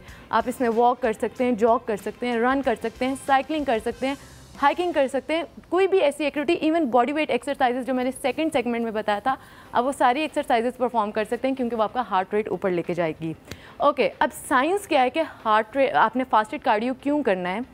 क्योंकि जब आप 6 से 8 घंटे की नींद पूरी करके सुबह उठते हैं तो आपके जो ग्लाइकोजन स्टोर्स हैं वो सारे डिप्लीटेड होते हैं, मतलब आपकी बॉडी के पास कोई भी एक्सटर्नल एनर्जी नहीं है, आपने कुछ खाया हुआ पिया नहीं है, और उस पर आप क्या करते हैं, वर्कआउट शुरू करते हैं, तो उस वक्त जो आपकी बॉडी फ्यूल यूटिलाइज करती है वो that is from purely your fat deposits. जो आपके बॉडी के अपने फैट डिपॉजिट्स हैं वो वहाँ से एनर्जी लेती है, तो इस तरह से आपका जो फैट बर्निंग प्रोसेस है वो फास्ट हो जाता है। नाउ यहाँ पर लीमू पानी क्या आपको मदद देता है? देखिए, लेमन जो है it is a very rich source of vitamin C, और विटामिन सी के तो इतने फ़ायदे हैं कि आपका इम्यून सिस्टम बूस्ट करता है, आपका मेटाबॉलिज्म बूस्ट करता है, आपका हीलिंग प्रोसेस फास्ट करता है, आपकी जो स्किन है उसको ग्लो करवाता है, एंड देन आपके जो लिवर के मसले हैं, मसाइल हैं, उसको ठीक करता है, आपका डाइजेस्टिव ट्रैक्ट ठीक करता है। तो जहाँ लिवर का आ जाता है, आपको कॉन्स्टिपेशन हो, एसिडिटी हो, या जितने भी ऐसे छोटे मोटे मसले होते हैं आपको बॉडी से रिलेटेड, डाइजेस्टिव ट्रैक्ट से रिलेटेड, उन सब को हल करता है। तो जब आप लीमू पानी पीते हैं और फिर फास्टेड कार्डियो करते हैं तो ये दोनों मिलके एक आपके जर्नी को बहुत ज़्यादा बूस्ट देते हैं। तो ये टोटका आपने लाजमी करना है, सिर्फ लीमू पानी नहीं पीना, साथ में फास्टेड कार्डियो लाजमी करना है। Yes. अच्छा, बस बहुत सारे लोग जो हैं वो ये भी कहते हैं लीमू पानी पीने के बारे में कि ये अच्छा नहीं होता, इससे जो आपकी लिवर है वो वीक होता है, और इस तरह की बहुत सारे, ये क्या मिथ्स हैं या ये वाकई एग्जिस्ट करती हैं इस तरह की चीज़ें?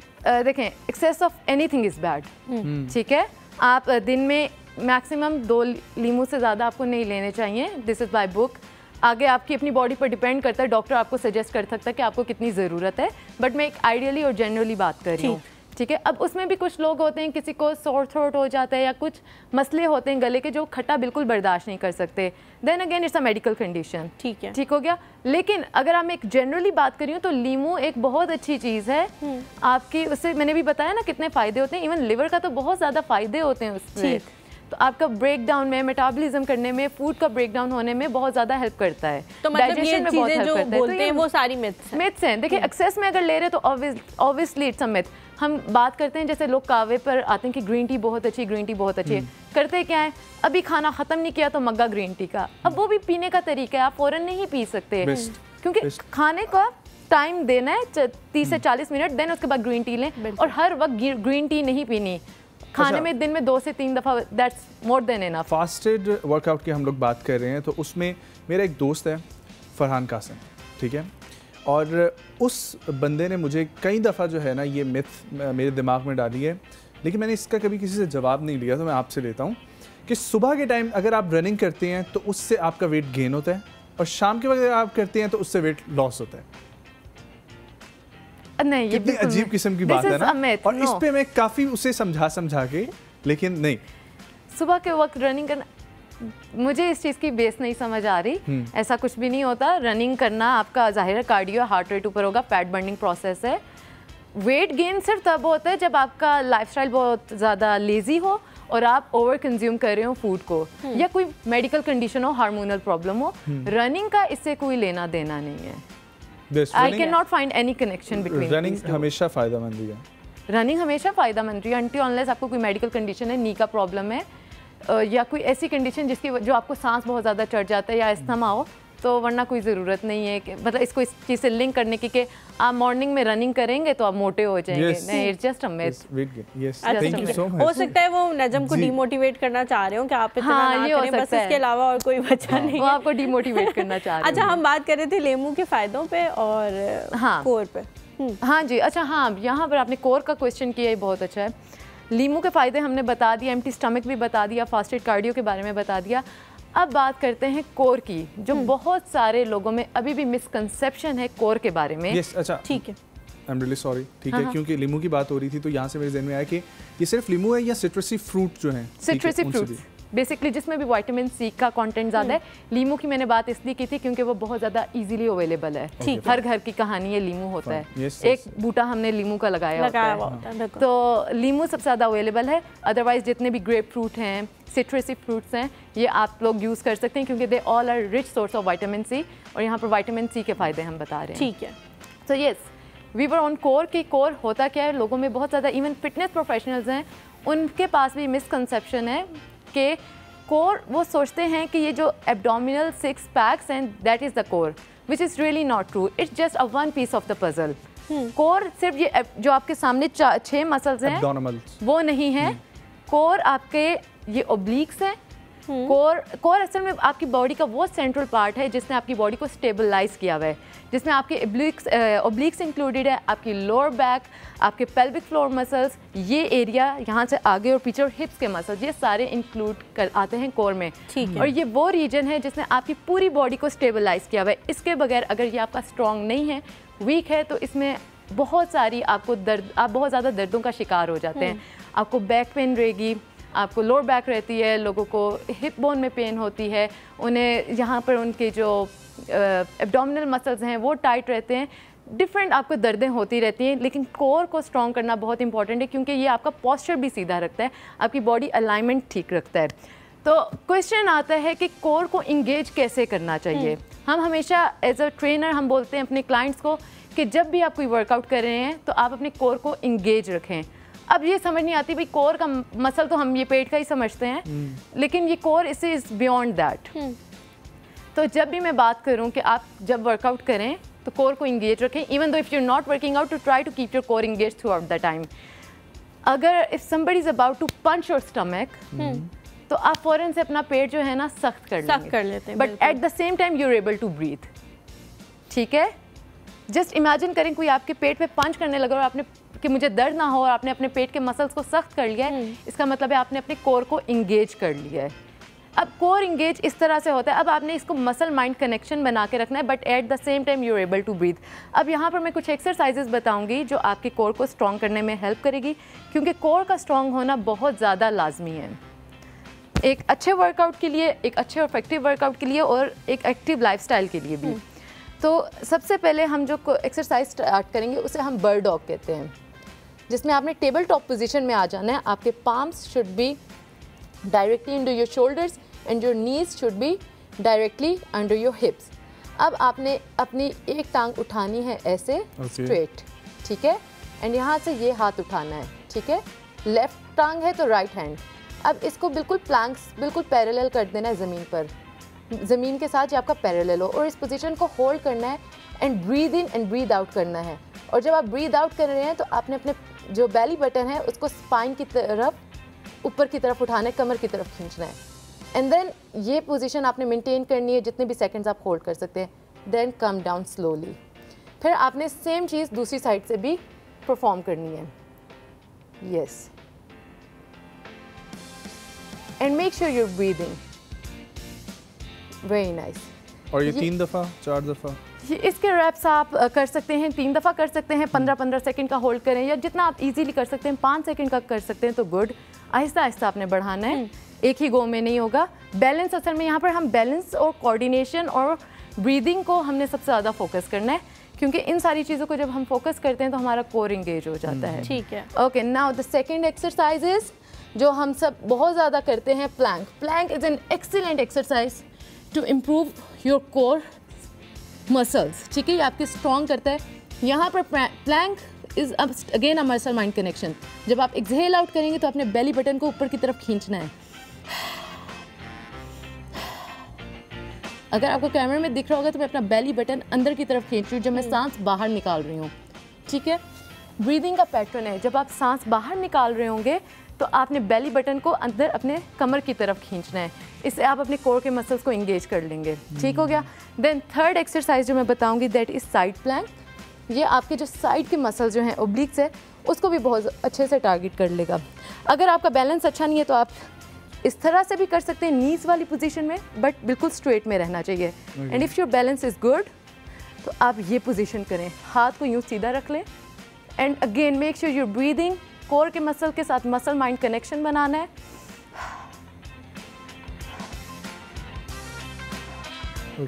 ठीक है। तो ये जो 3 एक्सरसाइज हैं, लाइकवाइज आपने दूसरी साइड पर भी रिपीट करना है। ये 3 एक्सरसाइज जो हैं ये आपके कोर के मसल्स को स्ट्रॉन्ग करेंगी, उनको एक्टिव करेंगी। और स्ट्रॉन्ग कोर होना बहुत ज़रूरी है क्योंकि हमारी बॉडी की जो जिसने स्टेबलाइज किया हुआ है दैट इज़ आवर ट्रंक, ठीक है। इसने हमारे स्पाइन को जो है प्रोटेक्ट किया हुआ है हमारे कोर ने। तो ये जो कोर के मसल्स हैं ये आपको समझ नहीं आते कि ये कौन से हैं, इसीलिए बहुत ज़रूरी था कि जब भी आप कोई वर्कआउट करें या वर्कआउट नहीं भी करें, अपनी डेली लाइफ एक्टिविटी में कुछ भी करें, तो अपने कोर को इंगेज रखें, अपनी बॉडी को कंट्रोल में रखें। आपको कॉन्शियस होना चाहिए कि आपकी बॉडी के साथ आपका क्या कनेक्शन चल रहा है, वो क्या फील कर रही है।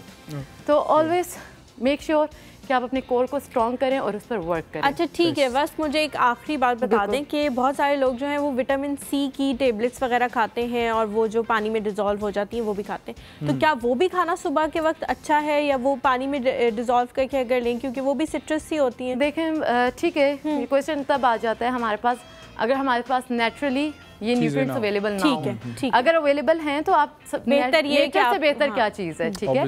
अगर नेचुरली आपके पास अवेलेबल नहीं है तो हाँ आप विटामिन सी ले सकते हैं। अच्छा, साथ ही साथ ये रिकमेंड कर दें कि कुछ लोग वर्कआउट के लिए जाते हैं और 2-4 एक्सरसाइज परफॉर्म करने के बाद उनके सर में दर्द शुरू हो जाती है या वीकनेस स्टार्ट हो जाती है और फिर आपका वर्कआउट कंप्लीट ही नहीं होता, आप छोड़ देते हैं। तो वर्कआउट से पहले कोई ऐसा प्रोटीन का सोर्स हो या कुछ आप ऐसा कोई शेक की फॉर्म में या किसी भी तरीके से? देखें, वर्कआउट से पहले अगर आप बिल्कुल ही प्री वर्कआउट की बात करें, मतलब आधे घंटे का डिफरेंस है और आपने वर्कआउट पर जाना है, तो मैं आपको सजेस्ट करूंगी आप सिंपल कार्ब्स लें। सिंपल कार्ब्स क्योंकि वो डायरेक्ट एनर्जी जो है बॉडी पे जाते साथ ही रिलीज कर देता है, तो उसके बाद आपने फ़ौरन वर्कआउट करेंगे तो आपको एनर्जी आप उसको यूटिलाइज कर लेंगे, वो एनर्जी कहीं इधर उधर फैटी टिश्यूज में नहीं जाएंगी। तो उसमें आप बनाना ले सकते हैं, ठीक है। बनाना, ये सिंपल कार्ब्स, आप बनाना ले सकते हैं एंड देन आप फ्रूट कोई ले सकते हैं, एप्पल ले सकते हैं, डेट्स ले सकते हैं जो बहुत जल्दी आपको क्विकली एनर्जी दें, ठीक है। देन और आप जो पोस्ट वर्कआउट है वो आप प्रोटीन शेक ले सकते हैं या चिकन में कुछ ले सकते हैं, मीट में, बीफ में, जो भी हाई सोर्स ऑफ प्रोटीन है आप वो ले सकते हैं, जिसमें प्रोटीन शेक हम सबसे ज़्यादा कहते हैं बेहतर है। एंड अगर आप और थोड़ा प्री वर्कआउट की बात कर रहे हो, प्रोटीन में लेना चाह रहे हो, तो जो स्नैक बार होती है, ग्रेनोला बार्स, वो भी आप ले सकते हैं एज अ प्री वर्कआउट। बेहतरीन, thank you so much Wasf. Hope so आप लोगों को समझ भी आया होगा और कोई क्वेरीज हैं, कोई क्वेश्चन हैं तो खुल के पूछें, ऊट पटांग किस्म के, जैसा कि मैंने आज एक पूछा। एक छोटा सा ब्रेक, हमारे साथ रहे।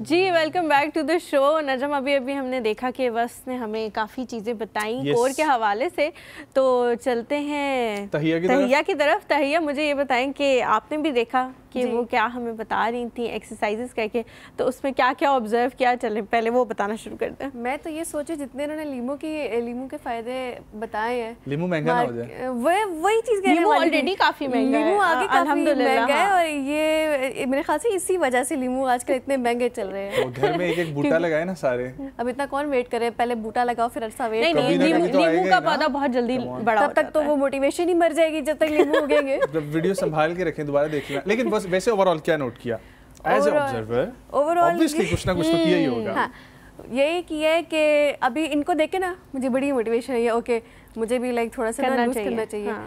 घर जाके भूल जाऊंगी, घर जाके देखोगे कि आगे बिरयानी बनी हुई है, सब भूल जाऊंगी। नहीं, बिरयानी तो आप खाएं, लेकिन वो तो उन्होंने डाइट पे तो कोई बात नहीं की, उन्होंने तो एक्सरसाइज का कहा है कि एक्सरसाइज भी थोड़ी थोड़ी कर लें सुबह उठ के। एक्सरसाइज बंदा एक दिन करता है, मैं अपनी बात कर रही हूँ। जो मेरे टाइप के लोग होते हैं उनका क्या सीन होता है कि पहले किसी को बात करते हुए सुनेंगे या किसी को वेट लूज करते हुए देखेंगे, कहेंगे कि अब मैंने भी करना है वेट लूज, और देखो मैं करके दिखाऊंगी।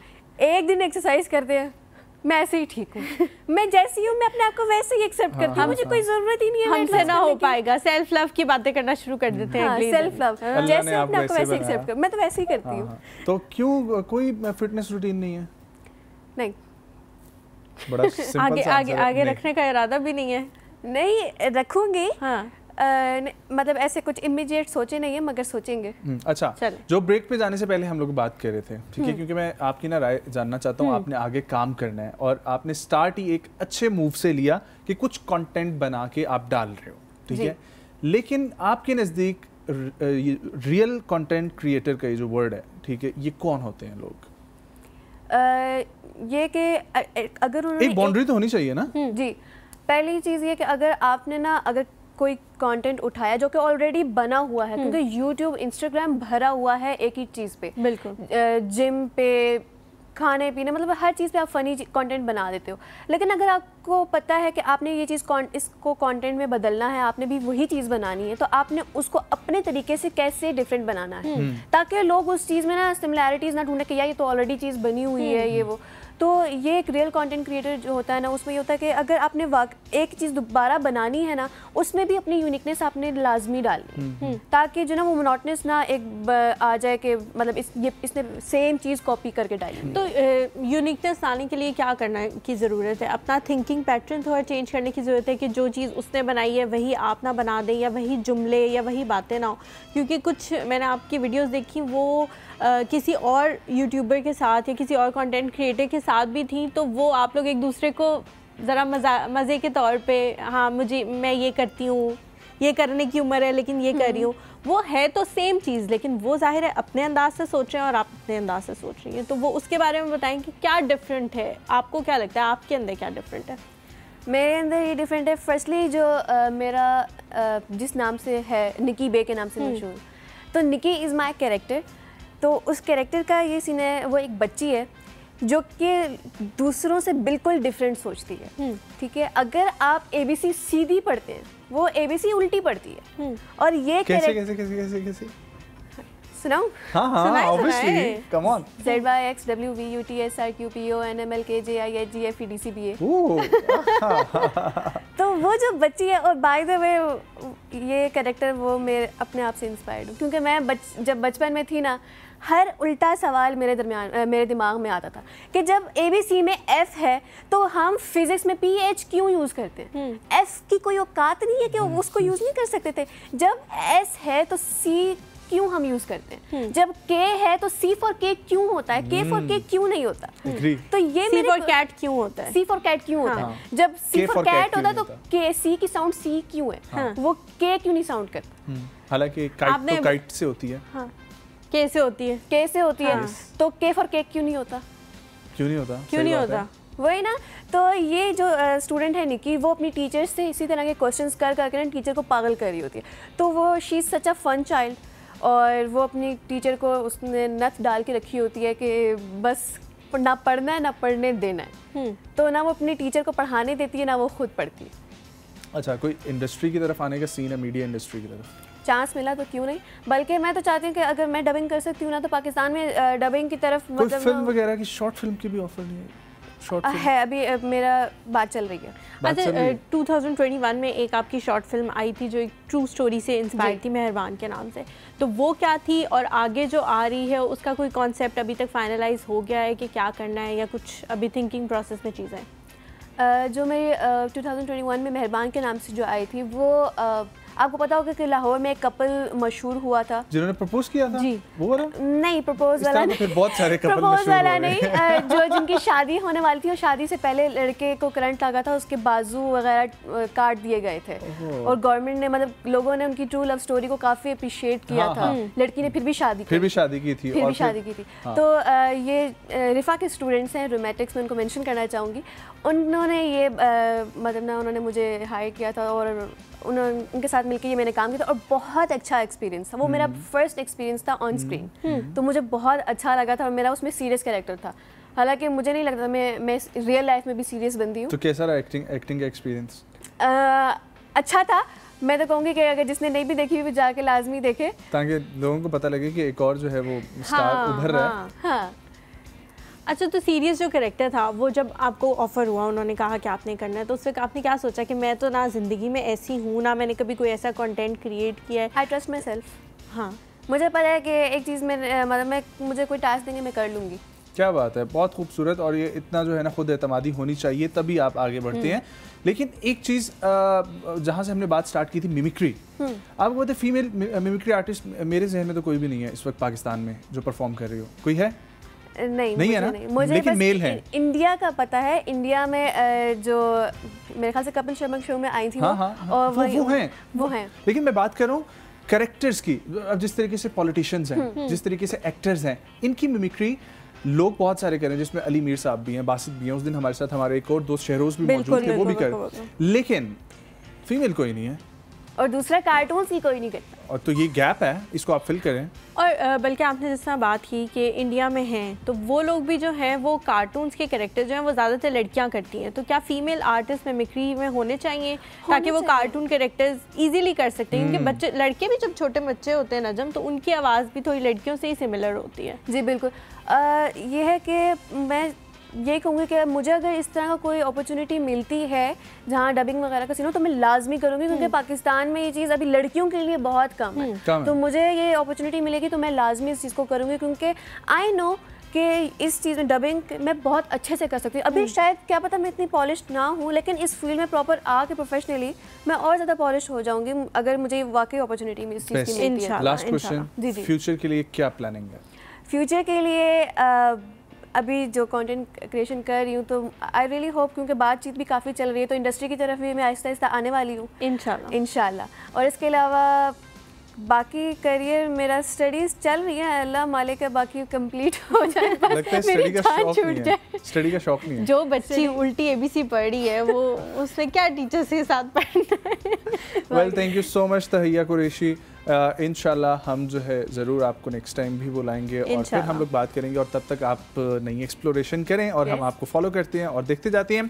कहीं में जाएगी, एक छोटा सा ब्रेक, वापस आएंगे और फ्लड की जो सूरत हाल है उसके ऊपर ज़रा बात करेंगे। हमारे साथ रहें।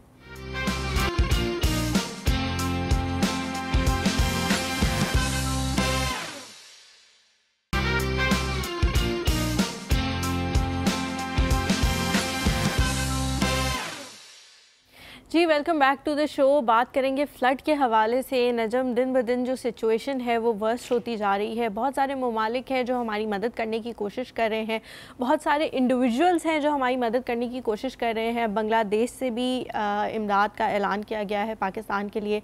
टर्की से जो है वो दोबारा 2 तैयारे आ गए हैं हमारी मदद के लिए। बहुत सारी ऑर्गेनाइजेशंस हैं जैसे नेस्ले है और कुछ मोटर के हवाले से, इलेक्ट्रिक व्हीकल्स के हवाले से ऑर्गेनाइजेशंस हैं, वो भी मदद कर रही हैं। इंडिविजुअल्स की जहाँ तक बात करें तो बहुत सारे एक्टर्स और मॉडल्स हैं इंटरनेशनल लेवल के जो मदद करने के लिए तैयार हैं, प्लेटफॉर्म ढूंढ रहे हैं, ट्रस्टेड, और ट्वीट्स कर रहे हैं कि कोई ऐसा बंदा हमसे कांटेक्ट करे जिसके थ्रू हम मदद कर सकें। तो ये बहुत एक अच्छी चीज़ है।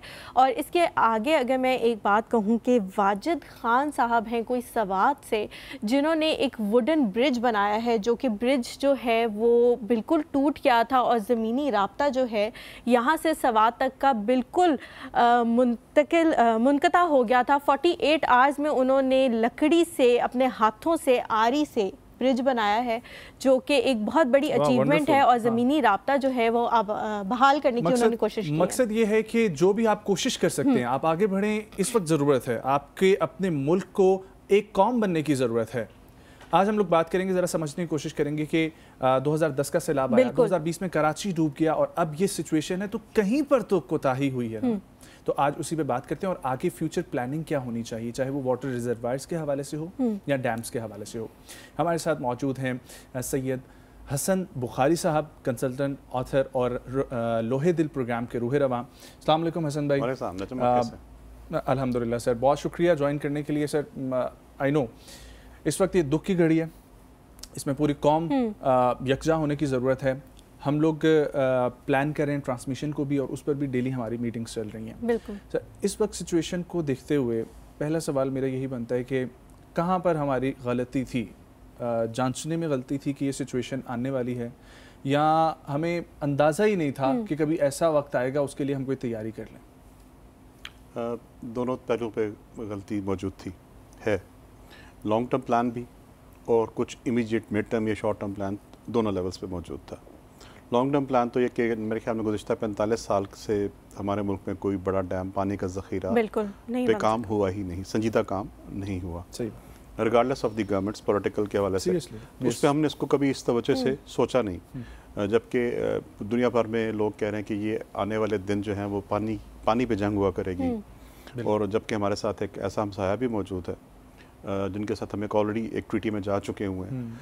तो और मुल्क में अगेन एक गुज़िश्ता 8-10 साल से खुश्क साली की सी कैफियत थी, हर साल बारिशें कम हुआ करती थी, तो इस पर हमें एक संजीदा कोशिश करनी चाहिए थी, हमने नहीं की। दूसरा ये था कि तकरीबन आपने नोट किया होगा कि इस साल गर्मियाँ जकलक शुरू हो गई। वो जो एक बाहर का मौसम हुआ करता था, रज़ाइयों के बाद कंबल आया करते थे और आहिस्ता आहिस्ता फिर खेस आया करते थे, वो नहीं हुआ, एकदम पंखे शुरू हो गए।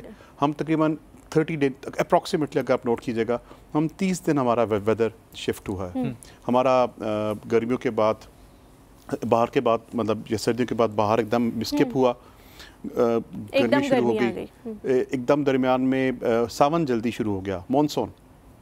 तो ये सारे वेदर चेंजेस हमें नोट करना चाहिए थे, और पाक में डिपार्टमेंट ने तकरीबन मेरे ख्याल में शायद शुरू में ही मौसम बहार के आगाज़ में ही अपने अलर्ट्स जारी करने शुरू कर दिए थे कि इस साल हमें ज़्यादा बारिशों की तवक्को हो सकती है, expectation of way more than average Reigns. और तमाम महकमों को, हमारा जो महकमा मौसमियात है वो अलर्ट कर दिया करता है, जिसमें डैम्स, महकमा अनहार, आबपाशी, सिविल एविएशन डिपार्टमेंट, फ़ज़ाइया के, मतलब जो भी मुतल्लिका, उनके पास एक उनका SOP गुज़िश्ता कई सालों से बना हुआ है, उनके पास ये सब जितने भी सरकारी महकमे हैं उनके पास ये SOP जा चुका होता है। हमने उस पर भी ख़ास ध्यान नहीं दिया।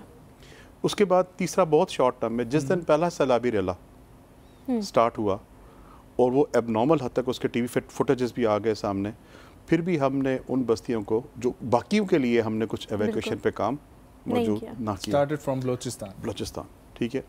तो एंड फिर वही बात है कि हमारे तमाम अजला में कम से कम एक छोटा सा हेलीकॉप्टर तो होता एक तहसील में। मैं उस दिन यही सर्च कर रहा था कि इनकी प्राइसेस क्या होती हैं, तो 20-25 हज़ार डॉलर, 30 हज़ार डॉलर, 40 हज़ार डॉलर से अमेरिका में, न्यूजीलैंड में, ऑस्ट्रेलिया ने, किसानों ने अपने खेतों पे स्प्रे करने के लिए हेलीकॉप्टर्स रखे बिल्कुल प्राइवेट सेक्टर में। तो हम क्या इतने गए गुजरे कि हम गुज़िश्ता 75 सालों में अपनी एक तहसील के लिए एक छोटा सा हेलीकॉप्टर भी अरेंज ना कर सकें। फिर वो बात कहेंगे जी उसके लिए ख़ास पुली होती है। जनाब, जब ज़िंदगी की किसी की जान जा रही हो ना, तो आप एक मोटा सा रस्सा लटका हुआ किसी की कम से कम कर सकते हैं, ठीक है। फिर हार्नेसिंग, हर जहाँ पे आपको बाबर इस तरह के इलाकों में ज़रूरत पेश आ रही है, जो हार्नेस बना दो। जब आपने देखा होगा अक्सर लोग किसी हाइट पे काम कर रहे होते हैं तो एक बड़ी जैकेट सी बनी जिसके सामने हुक्स बने होते हैं, वो नहीं मौजूद। हमारे मुल्क भर में कितने ऐसे ज़िले हैं, कितने ऐसी तहसीलें जहाँ पे फ़आल फंक्शनिंग वर्किंग फायर स्टेशंस मौजूद हैं, जहाँ पे इस तरह के लाइफ सेविंग इक्विपमेंट है। तो हम कब तक इंसानी जान को यूं ही कुदरती आफात के ऊपर टहलते रहेंगे, छोड़ते रहेंगे, बाद में अल्लाह से दुआ करेंगे, या अपनी कोताहियों को हम अल्लाह के अजाब का नाम देंगे। यस, अजाब आते हैं, बड़े बड़े आउट ऑफ द एवरेज वाक़यात हो जाते हैं, लेकिन दुनिया भर में उन लोगों ने उसको, जब हमें पता है कि हर साल ऐसा हो रहा है, और ये भी हमें मालूम है कि हर 10 साल के बाद पाकिस्तान में एक सैलाब आता है, 92, 2000, 2010, तो उसका मतलब कि एक साइकिल रिपीट हो रहा है। तुमने किया क्या इसमें? सर ठीक है, ये सारी बातें हो गई, हमें पता है कि हमारी बहुत कोताहियाँ हैं, बहुत गुस्ताखियाँ हैं, हमने वो स्टेप्स नहीं लिए जो हमें लेने चाहिए थे, लेकिन अब ये सब हो चुका है। अब आगे क्या है? सैलाब आ चुका है बलूचिस्तान में, कल अर्थक्वेक भी आना शुरू हो गए हैं, जिसे कहा जा रहा है कि ये एक आफ्टर इफ़ेक्ट टाइप एक चीज़ आ रही है। तो अब हम किस जगह पे स्टैंड कर रहे हैं? जो लोग इस सारे प्रोसेस से गुजरे हैं उनको हम कैसे उनका जो एतमाद है वो बहाल करेंगे? उनका जो लॉस हो चुका है उसके बाद उन्हें कैसे रिहेबिलिटेशन सेंटर्स वगैरह में रखा जाए, या उनका कैसे मोटिवेट उन्हें किया जाए ज़िंदगी की तरफ? अब हमारा क्या आगे आने वाले दिनों के लिए लाया हमल है? एक पेचीदा कॉम्प्लेक्स सिचुएशन है जिसमें लोगों के जिस किस्म के लॉस हैं उसी किस्म के आपको रेमेडीज़ करनी पड़ती हैं। अगर तो जानी लॉस है तो उसका इमोशनल एक अलग वैल्यू है, उसके बाद उस शख्स वो जो बाकी अहले खाना बच चुके हैं, अगर उनके कमाने वाला था तो उसका एक अलग सिचुएशन है। कहते हैं जो चला गया दुनिया से, जो पीछे लोग बेचारे रह गए उनके लिए एक अजीब व गरीब से कुछ ऐसे बच्चे हैं जो यतीम हो चुके हैं, उनका कोई भी उनको सर पे हाथ रखने वाला नहीं है, एक अलग सिचुएशन है। तो इन तीनों के प्रोसेस मतलब इन सारी जो सूरत हाल है इसका हर सूरत हाल जो है वो एक अलग अलग सिचुएशन, एक अलग हल की कारोबार तबाह है। जी बिल्कुल। और ऐसे लोग नहीं थे कि खुदा ना खास्ता कोई वो मसाकीन थे, बड़े बड़े नहीं जी, बड़े सरवत लोग, बड़े साहब हैसियत लोग जो वो इसका शिकार हुए हैं। और ऐसे लोगों के लिए किसी के सामने हाथ फैलाना सिर्फ एक शदीद तौहीन या इज़्ज़त नफ्स का एक सवाल है। तो वो उस सिचुएशन को भी हमें करना है। तो एडमिनिस्ट्रेटिव तौर पे, इंतज़ामी तौर पे ऐसी सिचुएशन हो कि उनको किसी के सामने जलील किए बगैर, उनको धक्के दिए बगैर, लाइनों में लगवाए बगैर हम किसी तरह से उनके डोर स्टेप पे, डोर घर तो रही नहीं है बेचारों के, लेकिन जो उनकी दहलीज है, वो जो खैमा है, टेंट है, ये जो उन तक उनके हाथ तक बेसिक पानी, छत, कमरा, जो रोटी कपड़ा मकान का फर्स्ट नेसेसिटी वो उन तक पहुँचे। फिर ये कि हम बहुत से जो छोटे छोटे बलूचिस्तान में और ऐसे गांव हैं जो कि जिस तरह से हमने अर्थक्वेक में रिहैब पे कुछ मकानात बनाने शुरू किए, सस्ते मकानात थे और बहुत चीप थे और फोल्ड भी हो जाते हैं उनमें से, वो जब गिरते हैं तो बहुत लाइट वेट हैं, अपना इतना जाने नुकसान भी उनकी दीवारें वगैरह नहीं करती हैं, वो अर्थक्वेक के हवाले से थे। यहाँ पे हम ऐसी यकीनन ऐसे कुछ मकानात बना सकते हैं जो ट्रांसपोर्टेबल हों जब इस तरह का सिचुएशन है। कोई इतनी बड़ी बात नहीं जी, जहाँ कहते हैं जहाँ वे जहाँ पे नियत होती है वहाँ पे हो सकती है। दुनिया भर में ऐसे पोर्टेबल मकानात मौजूद हैं जो कुछ ही देर में जो है वो खोले जा सकते हैं, बंद किए जा सकते हैं। इसी बात थी कि अर्ली जो फ्लड वार्निंग्स है, ठीक है, पाकिस्तान में इस वक्त कोई ऐसा बड़ा मजबूत पक्का सॉलिड सिस्टम मेरे नॉलेज में हम ढूंढते रहे। लोगों के घरों में जब पानी दाखिल हो गया, जब उनके घर की दीवारें टूट गई तो उनको पता चला कि ऐसा हो रहा है। ये अगर आपके सामने 400 फुट पे सैलाबी रेला आ गया तो अब आप क्या कर सकते हैं उसके बारे में। तो इस सिचुएशन में हमारे पास हमने एक बात फैक्टर नोट की कि तकरीबन पाकिस्तान के तमाम अजला में, तमाम देहात में एक मस्जिद ज़रूर हुआ करती है। बिल्कुल। और उस मस्जिद के इमाम का कांटेक्ट जो है वो पुलिस के साथ ज़रूर हुआ करता है। हम उसके थ्रू पॉलिसिंग के थ्रू या ज़ैली इंतज़ामी के थ्रू कम से कम एक मैसेज वार्निंग, एक अलर्ट वार्निंग, ताकि उनके मसाजिद में अगर स्पीकर वगैरह मौजूद हैं, और बहुत दूर दराज के देहात में उन्होंने बैटरी वाले स्पीकर रखे हुए हैं, माउथ वाले स्पीकर रखे हुए हैं, छोटे छोटे गोट हैं, देहात हैं, तो ऐसा सिस्टम बनाया जा सकता था जिनको वार्निंग किया जाए। फ्यूचर में हमें छोटे छोटे बड़े बड़े बेशुमार डैम्स बनाने हैं, मिनी माइक्रो मेगा लेवल के डैम्स बनाने हैं। ये लॉन्ग टर्म की प्लानिंग है। शॉर्ट टर्म की कि जो छोटी गुजरगाहें हैं जहाँ से हमें पता चल चुका है कि इस दफ़ा पानी आ रहा है, हम वहाँ पे आबादियाँ दोबारा प्लान करने। यहीं पर मेरा ये सवाल बनता है कि हम लोग बात कर रहे हैं long term planning and short term planning की, लेकिन ऑलरेडी जब हमें पता है कि दरियाओं के किनारे पे किसी भी वक्त कुछ भी सिचुएशन हो सकती है, I am talking about Swat incident, और सर वहाँ पर आप जाके देखें जिस किस्म के होटल्स की जो तबाही हुई है सबको पता है, कुछ एक्सप्लेन करने की ज़रूरत नहीं है। सेकेंड थिंग सर, एक वो वहाँ की एरिया है जो टूरिज़्म जिसको प्रमोट कर रहे हैं हम, उधर ये सिचुएशन है। हम लोग जो सिटिंग इस्लामाबाद, यहाँ पर नाले और नाला लई की आप सिचुएशन देखिए, वहाँ पर सब कुछ बिक चुका है ऊपर और लोगों के मकान बने हुए हैं। जी, again plan, lack of planning, उस पर इम्प्लीमेंटेशन। हमने जब एक बात तय कर ली कि किसी दरिया, नदी, नाले, और हर इलाकों के अपने अपने कवानीन, उनकी सिविल जो इंतज़ामिया होती है, डेवलपमेंट अथॉरिटी मुतल्लिका ज़िले की, रावलपिंडी डेवलपमेंट अथॉरिटी, CDA या जो भी हर एक अपने ज़िले की सवात हो उसकी भी होगी डेफिनेटली है, तो उनके अपने अपने कवानीन बने हुए हैं कि हम इतनी हदूद के अंदर नाले दरिया की इतनी हदूद के अंदर कोई कंस्ट्रक्शन नहीं कर सकते। One thing. सेकेंडली, दुनिया भर में दरिया किनारे रेस्टोरेंट्स होते हैं लेकिन उनके सेफ्टी पॉइंट्स बनाए जाते हैं। वो देखते हैं कि दरिया की गुजरगाह कहाँ कट कर रही है, कहाँ उसका प्रेशर सैलाब की सूरत में मैक्सिमम होगा, वो एक हर चीज़ जो है वो एज़ पर दी रूल्स चलती है। तो हमारे लिए मेरे ख्याल में ये लम्हा है कि हम अपनी प्लानिंग इस तरह से करें कि अगर एक भी जान पूरे पाकिस्तान के 22 करोड़ आवाम के जाने की खतरा हो तो हम उस चीज़ को होल्ड कर दें।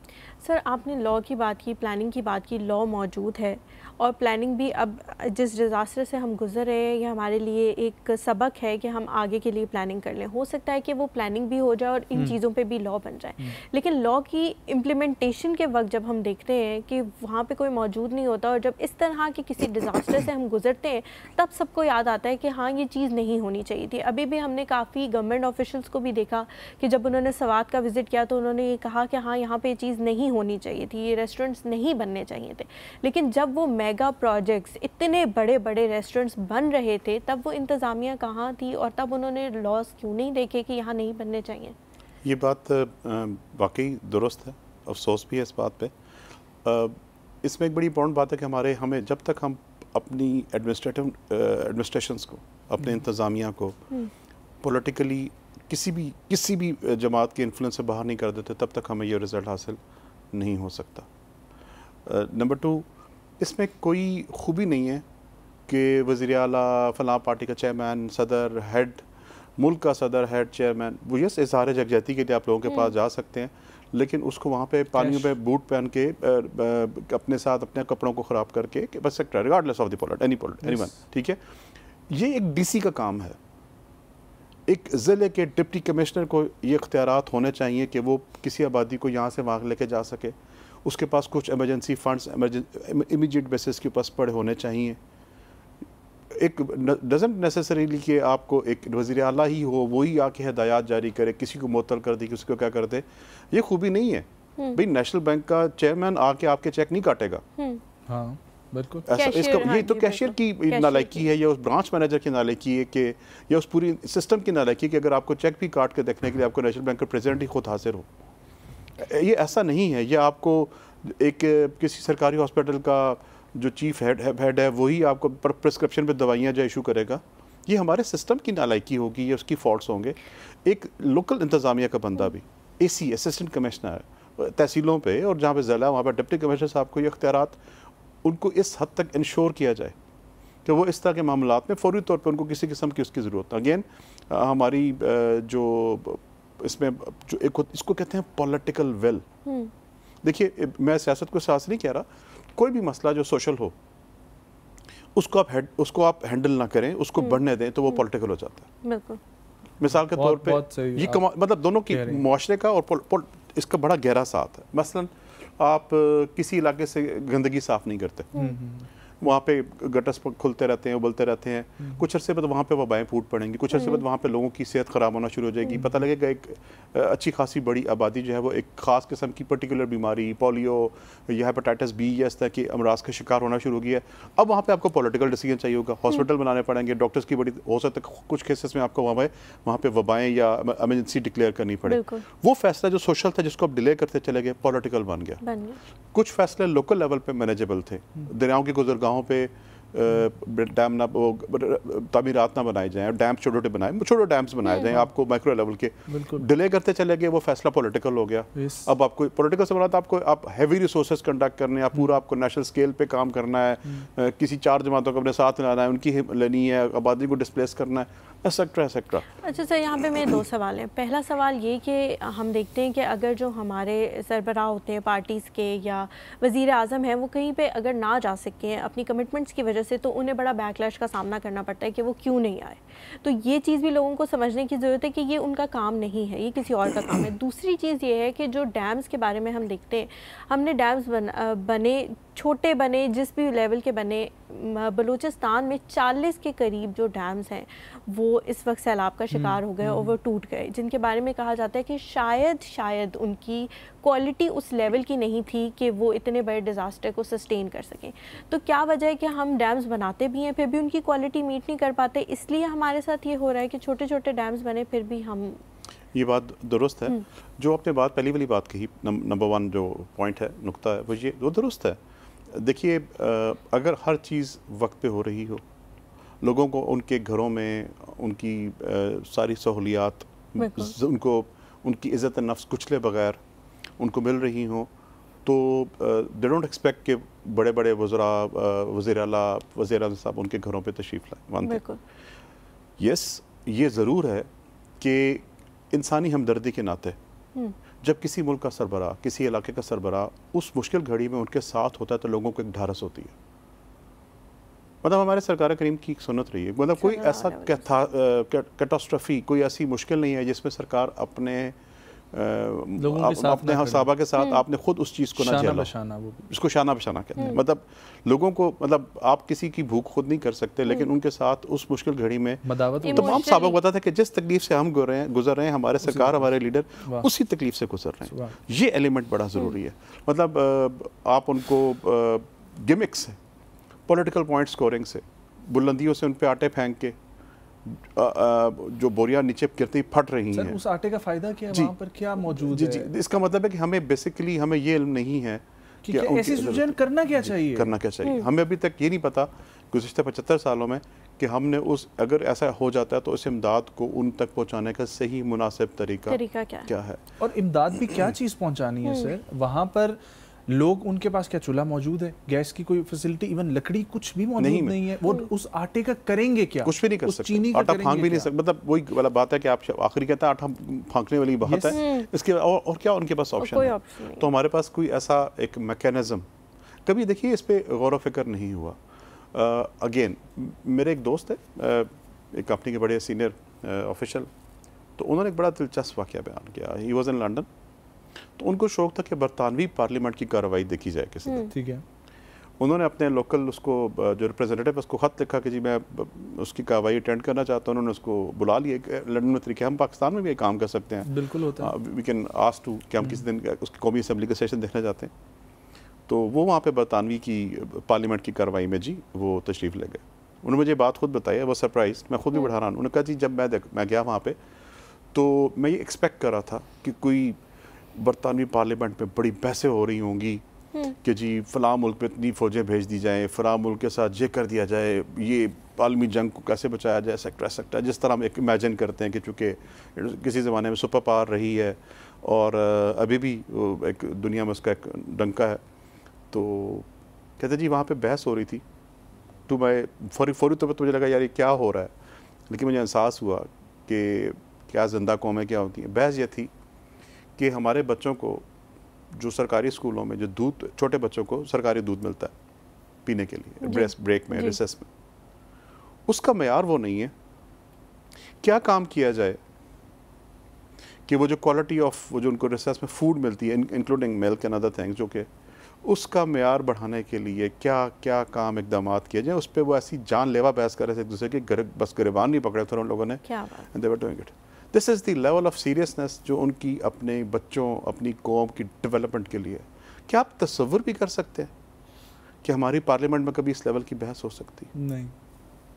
This shows how much they care for us. ये तो सवाल यही मतलब दिस शोज के हाउ मच हमारी जाने और उनकी जानों में कुछ लगता है कि children of a lesser God. शायद हमारे पाकिस्तान के अवाम के लिए ये मजबूरियाँ, ये बार बार हादसात का शिकार होना। एक छोटा सा ब्रेक शामिल करते हैं, वापस आएंगे और फिर हम लोग कंटिन्यू करेंगे यहाँ से कन्वर्सेशन को। हमारे साथ रहें।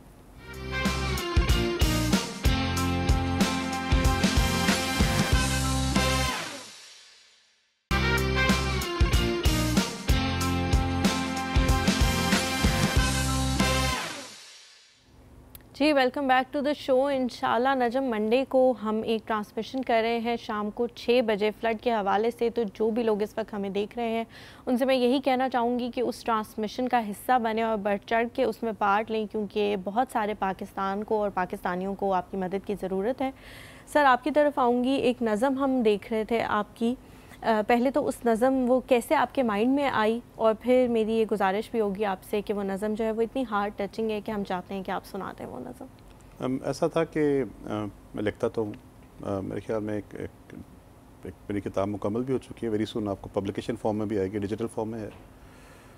तो आप इसी सैलाब के दिनों में हम जब जिस तरह सारे स्क्रॉल कर रहे होते हैं तो ट्विटर पे मुझे एक तस्वीर नज़र आई, और वो बिफरा हुआ दरिया था और उसके दरमियान में एक चट्टानों का छोटा सा एक ऑट थी, एक आड़ थी, और वो कैमरा ने उसको फोकस किया हुआ था, और वो उसने पता नहीं किस दिल से जब उसने उसको जूम इन किया तो 2 छोटी बच्चियां सहम के एक बड़े पत्थर की ओट में बैठी हुई थी। उनके दोनों तरफ से शदीद पानी गुजरा था। उनसे कुछ फासले पे गांव वाले थे जो उनको इनकरेज कर रहे थे कि बैठे रहो, सुकून करो। तो I got 2 daughters as well. उनकी एज भी तकरीबन उन्हीं के लगभग थी, 2.5-3 साल, 4 साल या 5 साल, अब आपको अंदाज़ा नहीं था। तो मेरे सामने पहले ही ख्याल आया कि मुझ में कौन से ऐसे सुरखाब के पर लगे हुए हैं कि मैं यहाँ पे इस वक्त अपने कमरे में सुकून से बैठा हुआ हूँ, मेरे साथ मेरे बच्चे हैं। ये तो हम भी हो सकते थे। पता नहीं किस वजह से, किस सबब से, अपने किसी जुल्म की वजह से हमें शायद छूट मिल रही है कि अभी हम उससे नहीं गुजर रहे। तो आई थॉट, मेरी जहन में पहली बात यही थी, एक फर्स्ट इज़तरारी बात थी कि तो हम भी हो सकते थे, ये हम भी हो सकते। सर उस घर की सिचुएशन आप देखें ना कि अगेन जब हम ऑफर बात कर रहे थे कि हमें यहाँ पर पाकिस्तान के ड्राइंग रूम में ही हम बैठे हैं ना, देखिए इस्लामाबाद, हमें इस सिचुएशन का क्या पता है कि उस घर के ऊपर क्या गुजरी जिसके 5 बेटे जवान, और वो इमदाद के मुंतज़िर। ऐसे कुछ तो हादसात तो ये होते हैं ना सर कि हादसा आया और आप साथ ले गए और आपकी सब कुछ एक दफ़ा ही ख़त्म हो गया, एक लम्हे में। हादसा तो उसको कहेंगे ना सर, चाहे एक्सीडेंट हो कुछ हो। जो 4-5 घंटे इमदाद का मुंतज़िर है, बिल्कुल मतलब उनके आपने देखा होगा उसमें उनके पास कुछ रस्सियाँ भी फेंकी जा रही थी। हाँ। लेकिन उनको उन पर रस्सियों पर एतमाद ना था। यही मैं कह रहा था, अगर आपके पास हार्नेसिंग होती हर इलाके में, तहसील में, गांव की मस्जिद में रखवा दें इस तरह के ज़रूरी कामों के लिए, शायद किसी की जान बच सकती थी। सर आपने जो बात की कि हम लोग नहीं हेलीकॉप्टर्स नहीं ख़रीदे, तो हमारी जो प्रायोरिटीज़ हैं, जिस तरह आप बता रहे हैं कि वो कोई इतनी महंगी चीज़ भी नहीं है, हर तहसील हर ज़िला अफोर्ड कर सकता है, शायद हमारे इतने रिसोर्सेज हैं। तो हमारी क्या प्रायोरिटीज़ हैं और हम क्यों इन चीज़ों की तरफ नहीं देख रहे अभी तक कि ये चीज़ें ज़रूरी हैं? मुझे लगता है कि हमें जो हमारी पॉलिटिकल लीडर्स हैं अभी तक गुज़िश्ता 75 सालों से, 1-2 को छोड़ के, एक्सेप्शंस हैं, अभी तक शायद वो एक कॉलोनियल मेंटालिटी के साथ रह रहे हैं।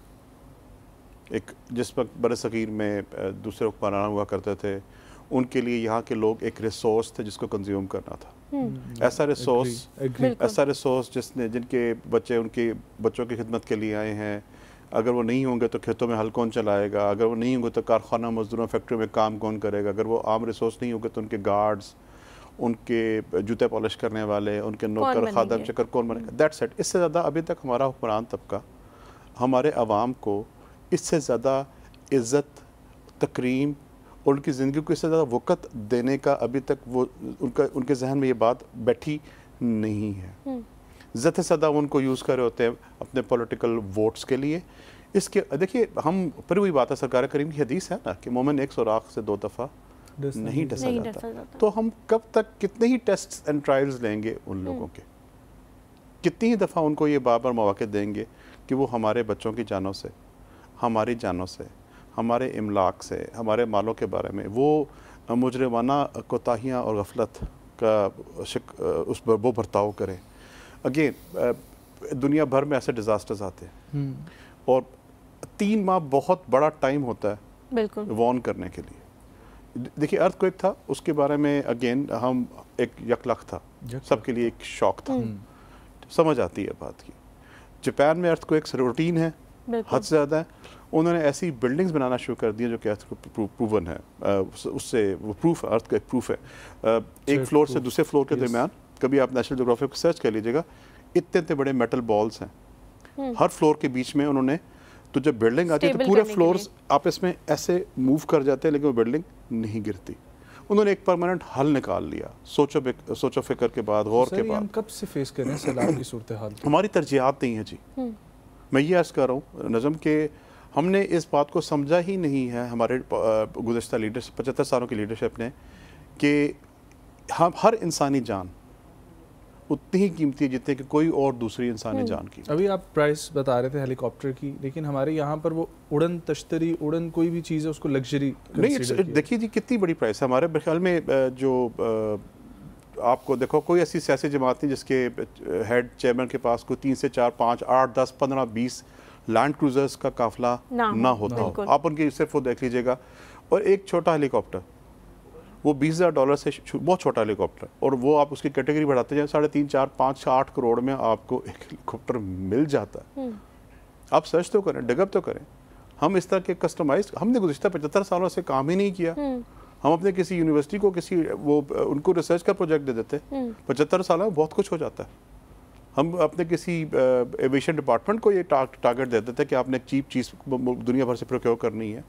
कुछ तो होता। सर मैं तो यहाँ पे एक चीज़ ये मेंशन करना चाहूँगा कि regardless of any political involvement, anything, जो मुल्क की हालत है उस पर सच्चे दिमाग से आप सोचें।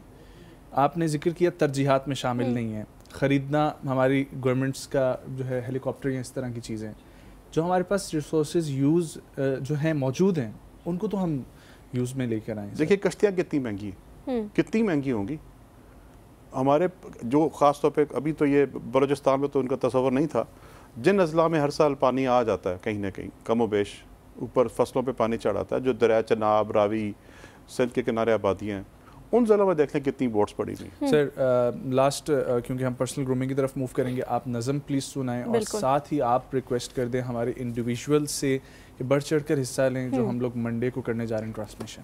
Please sir.